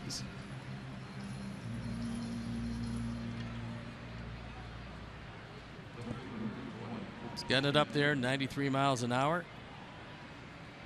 Well, he's only thrown 1 cutter by pitch tracks, and that was a 92. The changeup, the curveball. There's 9 miles difference in those 2 pitches. Ball 1 to Desmond, who's popped out to second and lined out to left. Mention the Royals. They are opening a series tonight at home against Baltimore. And Cleveland has already defeated Detroit. So the Indians have knotted their record at 7-7. The Tigers have fallen to 6-7. 2-0 on Desmond.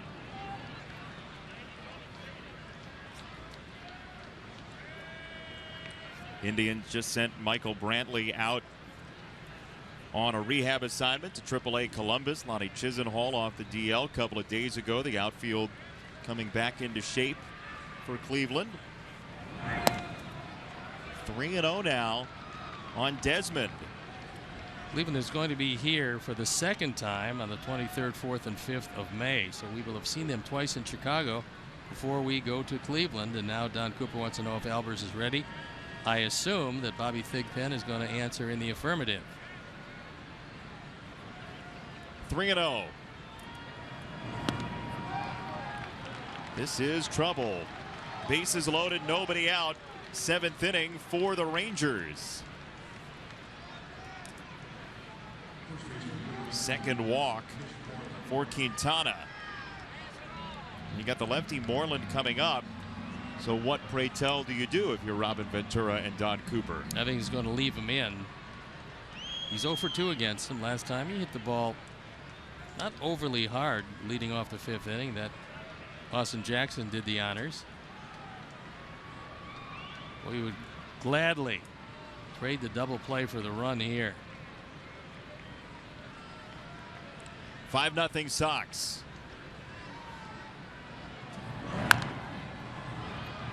Tapper foul.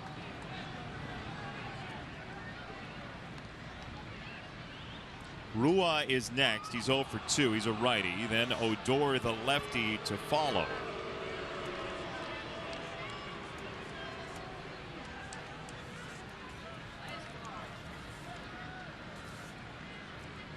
Fielder doubled, Beltre singled, Desmond walked. Hence they are loaded.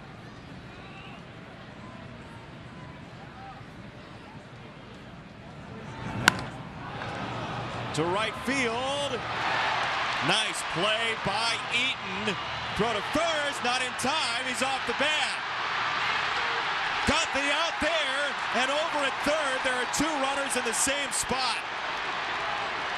Just running right back to the bag and come home with it. That's exactly what you do. Saladino to Navarro. Fielders caught. Frazier the tag. It's a triple play for the Sox. Bases loaded. Bases clean.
How about a triple play for you tonight, kids? There's one real happy member of the pitching staff. It's Jose Quintana, because that was a rocket off the bat of Moreland. If that gets by and goes to the wall, it's 3 runs. Moreland probably at second, most likely at third base, and the inning a whole lot different ending for Jose Quintana. Instead, it's 5-0 and a first pitch strike to Saladino here in the home 7th. That's actually pretty much a routine triple play when you look at how most of them are accomplished.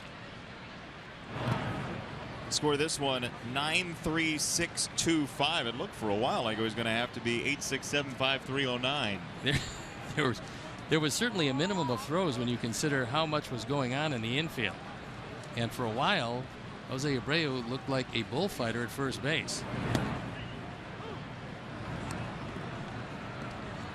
He was playing chicken with Ian Desmond over there. Then you got Fielder caught between third and home. Beltre was standing over at third. to second base, Odor. That has to be an unfortunate feeling when you see another one of your players right next to you over at third base. Not good. Just like we promised you earlier in the game, it's Miller time, brought to you by Miller Lite, and here's our Miller moment, and it could be nothing else but this. Right at Adam Eaton, he'll go to Abreu, and then he's trying to get him at first base. He's finally able to do that, going home with the presence of mind to get the ball into DeHonor, and then Tyler Saladino does a great job here. Now he goes after the big man, Prince Fielder, who's got literally no chance to outrun this one, and it's a triple play and out of the inning. And there's a different scoring than we originally talked about. Bob Rosenberg, I believe, has got it right. And we'll get back to you just exactly what it is, but there was a 2 inserted in there earlier in the rundown. And it is 9-3-2-6-2-5. 9-3-2-6-5. 9-3-2-6-2-5. 6-2-5, yes. And if you get your calls in early on that, you get another prize off the shelf. And the Powerball is... That's something. As we were going to break, we looked in the Sox dugout. Todd Frazier had said to one of his teammates, or everybody, "I've never seen that before." I don't think I don't know how you could. He'll never see it again. 9-3-2-6-2-5. The scoring.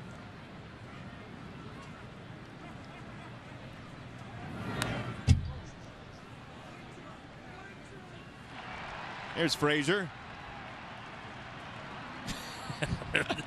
Good lip reader, by the way. Oh, it was my minor. We had to get you into service. Which service is the question? Maybe next week, as a matter of fact. It's a service of your choice. 2-2 to Eaton, fouled off. I mean, not only is it a wild play, but it is a huge play in this game, in this series for the bullpen. So many ramifications. Yeah, pretty good effort by the boys defensively. Abreu did a terrific job because not only was he in the rundown of his life with just him and the runner running them down, because it was kind of interesting how he had to dive after him and then chase him around and get all those things before you get the out. But then he realized there was a man at third base, get the ball home real quickly, and he did just that. DeShields score that F8. Now watch him at first. He gets the throw. Then he realizes that DeShields is running around. Well, he doesn't get him there. Then he dives at him, and he does get him, but gets up immediately and gets the ball home to Navarro. Then points to third, saying, "Wait a second, you got 2 guys at third. Go that way." Anyway, it turned out wonderfully entertaining and a great moment in a ball game that doesn't see a lot of triple plays. Well, to all the parents out there as well, if you want your son or daughter to become a baseball or softball player, whatever it may be, go have them play tag in the backyard tomorrow for 24 straight hours. Jackson, fair ball. It caught the line. Into the corner it goes. Austin Jackson gets a double out of it. The fan had a souvenir, now no longer has that souvenir, or maybe does. It's a double nonetheless. Right down the line. And on the line, you can see it clearly there. Larry Vanover saw it clearly. You know what I always say is after a triple play, the guy who comes up and gets a double next, probably it's the biggest hit of the ball game. You say that so often, and finally it's useful. I've always said that. So I think on the picks to click, I mean, to me, it's a no doubt. Oh, that's Austin the angle Jackson. you're playing here, isn't it? Of course. Come on. You're better than that. Not really. No. There's, yeah, when a situation doesn't live up to my standards, I lower my standards. I mean, it's as simple as that. Abreu takes low. Holiday can't find it again. there is a shroud over the baseball when it comes to Brian Holiday tonight. Well, this is a tough running play for Austin Jackson because he's out there. He can't really tell how far it's gotten away because you've got not only Holiday, but you have Alfonso Marquez in the way of you locating the baseball. So the safest thing is just stay where you are at second base. 1-1 to Abreu from Klein. Ball and 2 strikes on Jose. The Sox leading 5-0. They got 3 runs in the 6th inning, and all with 2 outs, by the way, with a walk, a double, another double, and a single.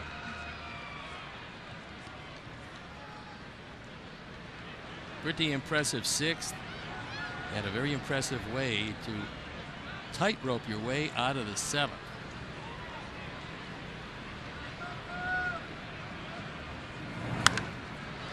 And there is going to be 15,486 people telling their friends that they saw one of the most unusual triple plays ever. We won't call it the best, but it certainly was one of the most unusual. And yes, go Hawks. Down 3-2, but plenty of life left. A lot of time.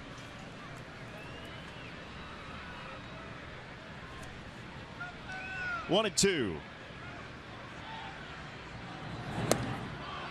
He wanted to check up, couldn't do it, so the Sox strand one, but the ballpark still buzzing after the triple play. 5-0 lead.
Game will receive a game card courtesy of Jewel Osco. The coupon for $10 off with a purchase of $100 or more. Jewel Osco, your moment is our moment. Purchase tickets today by visiting whitesox.com or calling 866-SOX-GAME. The Jewel Osco game card. New pitcher, Steve Stone. And we do have one, and he's been a really good one.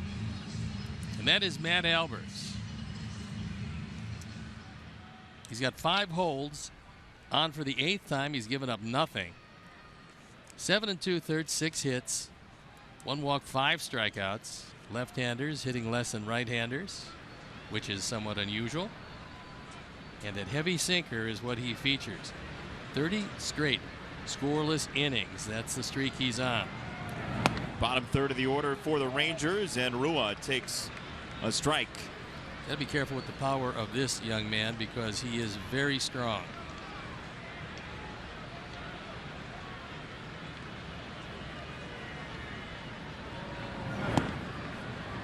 He also has 27 straight scoreless appearances. That's the most since Jesse Crane, who has a franchise record at 29. That was back in 2013. Jesse could really throw it, but unfortunately his arm just gave way and never really came back. 2-1 on Rua. 7 innings for Jose Quintana. He allowed 4 hits, walked a couple, struck out 4.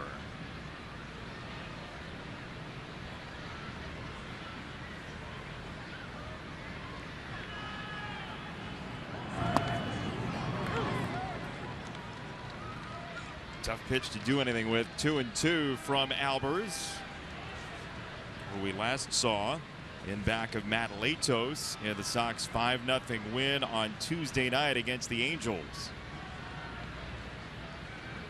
2-2. You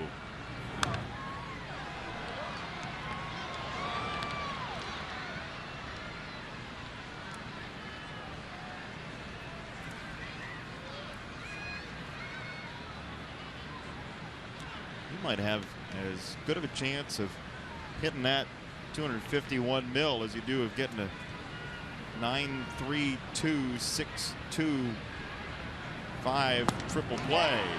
Strike 3. See you later, Rua. 1 down. Well, if you can get a couple of friends, we can split one ticket. You know, it's going to take some more doing than one night. It is a $2 ticket. So if we all put in 50 cents, you could get a quarter of the jackpot. So you're saying I only need to round up 2 friends? Yes. I can't round up any, so if you round up 2, that will be 4 of us. I think we got a shot at that. You never know. In the meantime, pretty good sinker for strike 3. Yeah, here is Odor, who's 0 for 2. That's why you play the shift. Saladino loads it up for out number 2. Saladino playing up the middle, and the ball was hit perfectly to him. Odor, not one of his better nights in the field. This is one that he'd like to forget. He's still a multi-talented young player who, if you talk to everybody associated with this Ranger team, they believe that he's going to be a perennial all-star.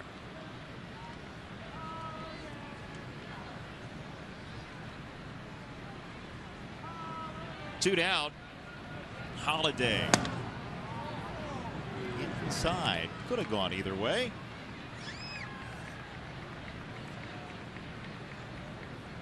Don't forget, daytime starts next 2 days. 1:10 tomorrow, 1:10 on Sunday. Getaway day where the Sox head off for 7 to Toronto and Baltimore. Austin Jackson straight away for a 1-2-3 Matt Albers inning.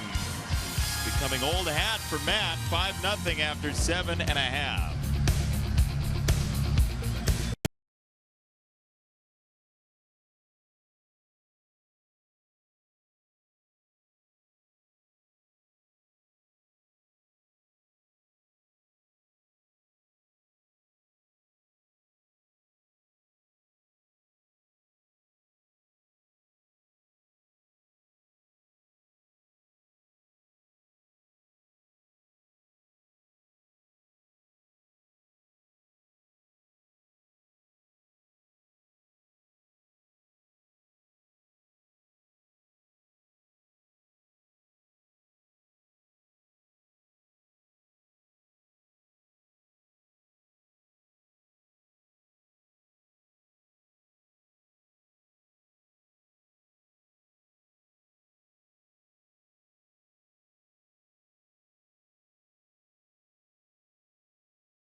Hearing from you and Bill Melton coming up after this game.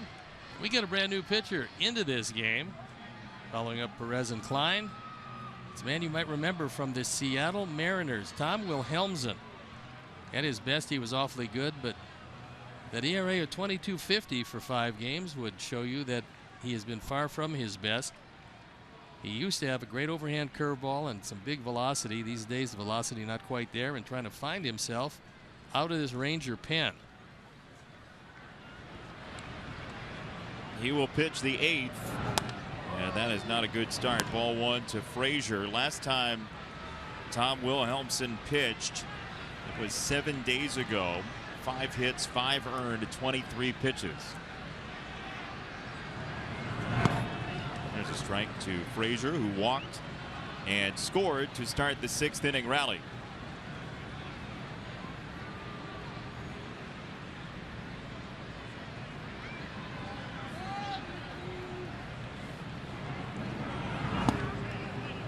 Off the corner.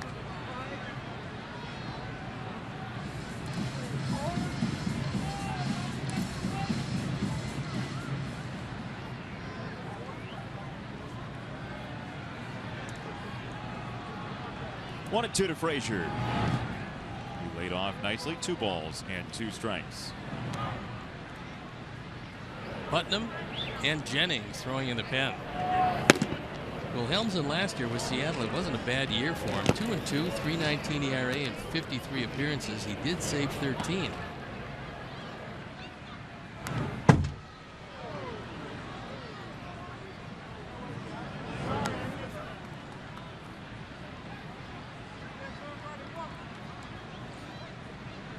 With a win tonight, the Sox would go to 11-6. Their best 17 game starts in a long while. It's outside, 3-2. Be the first time the Sox were close to that 06 team. 12-5, best start in 17 games since 06 with a win tonight. Inside ball 4. Leadoff walk for Frazier, and the walk played a big role in Sox history this day. Back in 1959, the Sox scored 11 runs on 1 hit in the 7th inning of a 20-6 win against the Athletics. The inning went error, error, single, walk, walk, walk, walk, ground out, walk, walk, walk, hit batter, walk, strikeout, walk, walk, ground out. Jim Landis made 2 outs in that inning. He sounded a bit like Charlie Brown. Walk, walk, walk, walk, walk, walk, walk, walk, ground out. I would say the control probably wasn't there for the boys that day. Not so hot. And a couple of walks for Frazier here tonight. You were talking about 1 walk he took when he was in the throes of a very bad slump. It was the last at bat of a ball game, and we were talking about the fact that it was a good sign. And it wasn't long after that when he started hitting the baseball with authority. It was a 6th inning Monday night. Yep. He came in 4 for his last 27 before that walk. He's had a nice homestand for himself.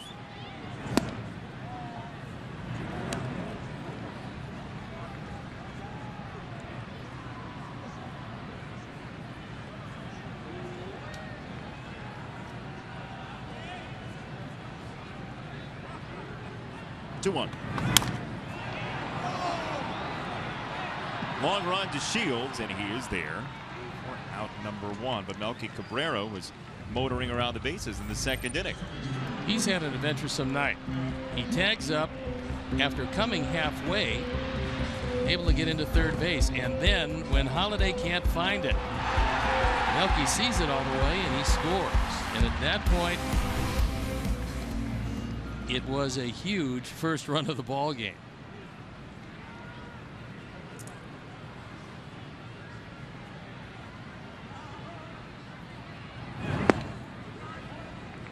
Ball 1 for Brett Lawrie. Talking about huge. His 2-run double in the 6th inning took the lead from 2-0 to 4-0.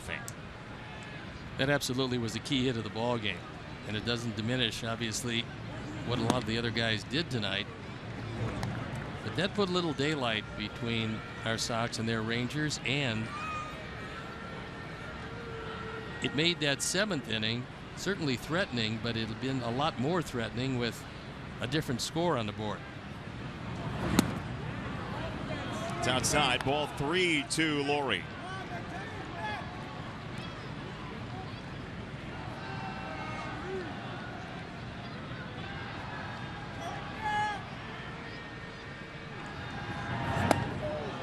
Nearly hit him. Ball 4, second walk of the inning for the Sox. Enjoy U.S. Cellular Field just like a player. Play catch in the outfield, warm up in the bullpens, visit the dugouts, and much more. Join us for Family Field Days Saturday, May 14th, and support Chicago White Sox charities. To purchase tickets, visit whitesoxcharities.org. Had Christine O'Reilly up here earlier talking about White Sox charities and some of the great events coming up, including the garage sale.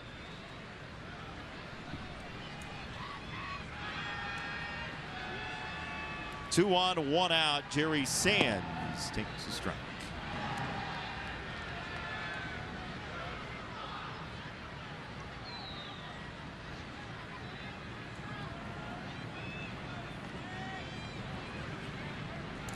RBI single to pad the lead some more. Last time up for Jerry. Got inside on him, 0-2.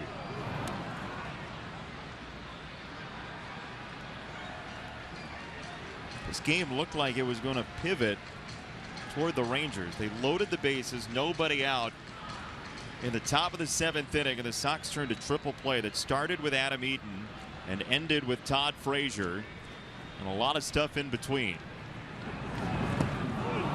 Strike 3 on Sands. 2 down here in the 8th. That particular curveball used to be a consistent out pitch for Wilhelmsen, and that happened to be a good one to Sands.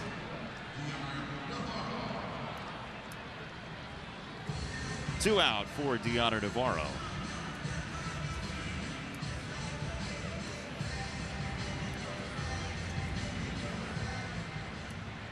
This is one of those nights that you said it, the 15,486 here. How often you get to see a triple play? I mean, that is the beauty of baseball.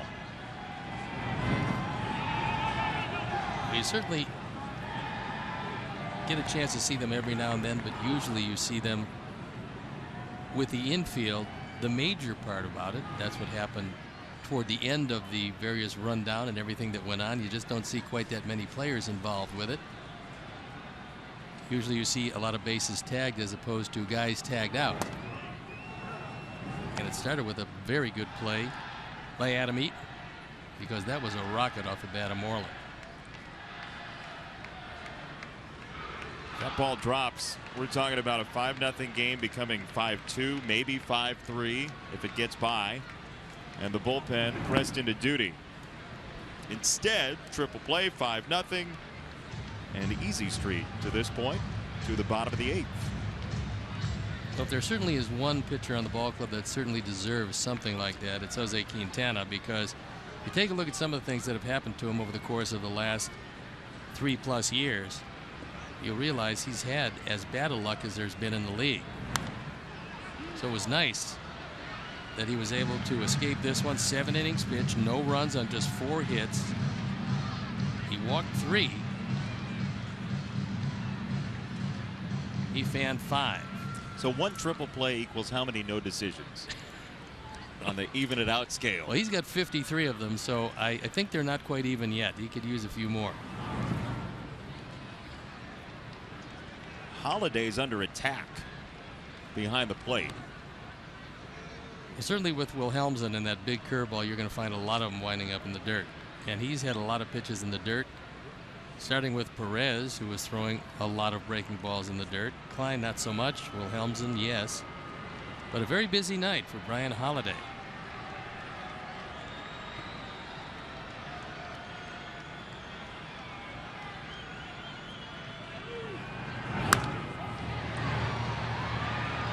Rolling to Odor. Inning over.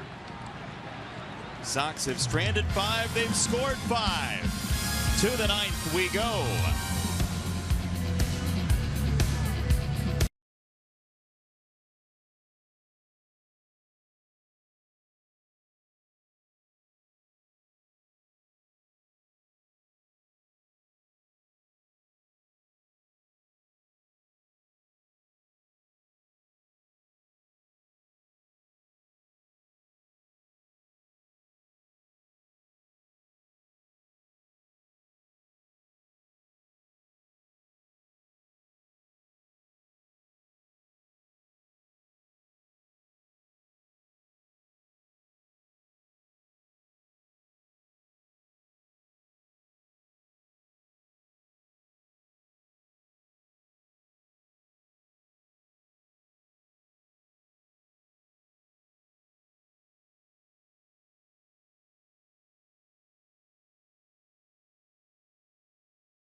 For the series finale with a victory over the Rangers. Coverage starts at 12:30 with the White Sox pregame live presented by the Koalas family of dealerships on CSN Chicago. New pitcher coming in. It is, and it's Zach Putnam. Matt Albers with yet another scoreless relief appearance, another scoreless relief inning, getting ever closer to the all-time team record. 1 inning away from that of Jesse Crane. Beautiful moon tonight. It's turned into a beautiful ball game, although a little chilly when the game started, and it hasn't gotten any warmer. Steve, why do you think that is? Well, I believe that cold front coming out of the south central Good answer. Asia Minor hasn't gotten here yet.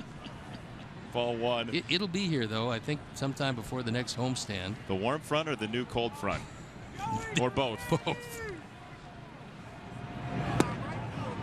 Ball to strike on DeShields, who's nothing for 2 with a walk.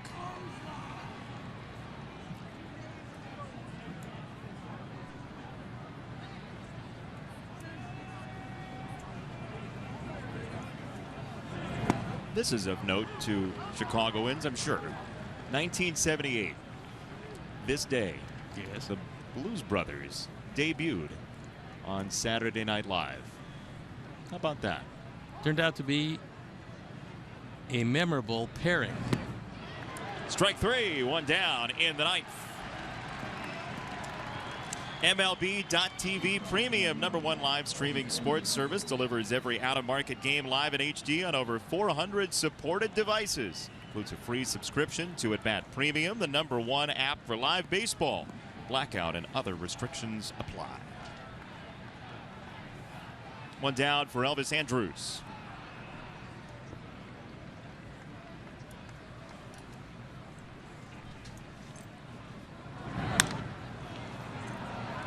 First pitch, Hunt. Eaton in right. 2 down.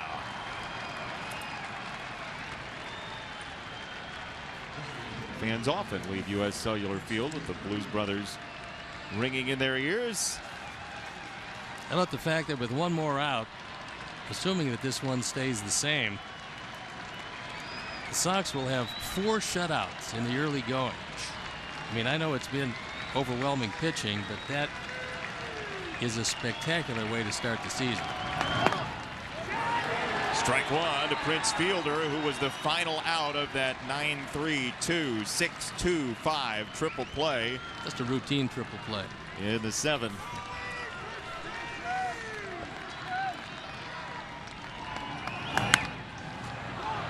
Laurie, a little bit too tall for him.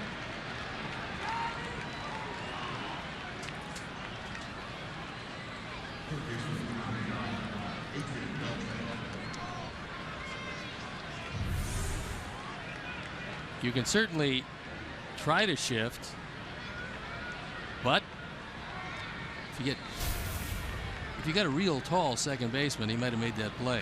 How tall, Steve? Well, let's see. Real tall. Ball one to Beltre. That was a pretty impressive vertical leap there from Laurie on that ball. Wasn't Manute Bol, but well, Manute couldn't leap. He was just that tall. 7'5". I'm not sure how much leaping you're really capable of doing when you have legs approximately like spaghetti strands.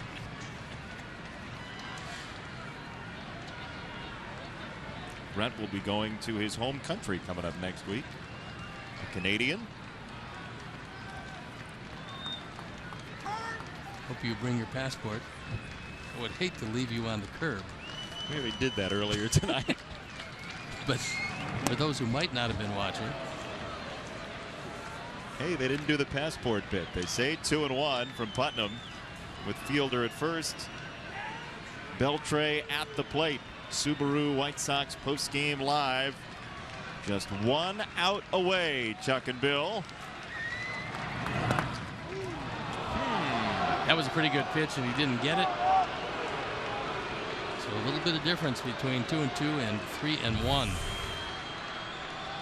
It's been a nice way to end it.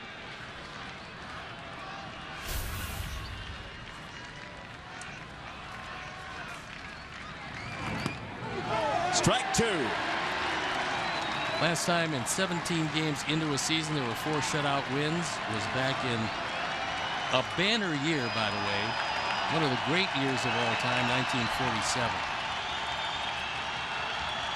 3-2. Ouch. I'm sure that Adrian is very happy that Prince Fielder kept this one alive so he could foul that 3-2 pitch off his foot in a night that's awfully cold. Beltre is usually a fun-loving kind of guy, and at this moment, not so much. Not that much fun. Putnam to Beltre. 3-2.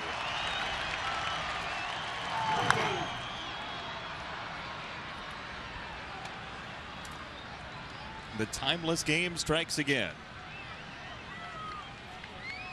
Ian Desmond, who was also involved in that triple play, on deck.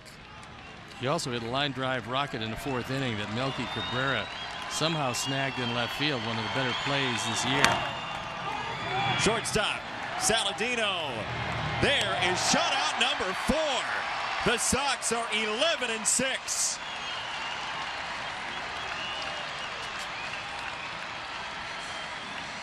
Big effort tonight by just about everybody. A little luck always plays a hand, but Sox were able to score early. They scored in the 2nd inning. They scored again in the 3rd. They led off the first 3 innings with base hits. And then the big 6th inning put a little daylight between themselves and these Rangers. Then it took a triple play, a magnificent effort to seal the deal, along with what has become normal for the Sox, a good bullpen, 7 innings of excellent baseball by Q. That's a shutout in 4 straight series for the Sox. And our player of the game is Jose Quintana. 7 innings, 4 hits, 4 strikeouts, just a couple of walks. The ERA dips to 1.82. That's your average night with a triple play. 5-0 your final for our director Jim Angio, our producer John Walgren. Associate producer, the venerable Chris Kamka, tech manager Mark Harper, and the executive producer Jim Corno Jr. He's Steve Stone. I'm Jason Benetti. We say goodnight from U.S. Cellular Field. Coming up next, Subaru postgame live with Chuck and Bill. And you've been watching Chicago White Sox baseball on Comcast Sportsnet.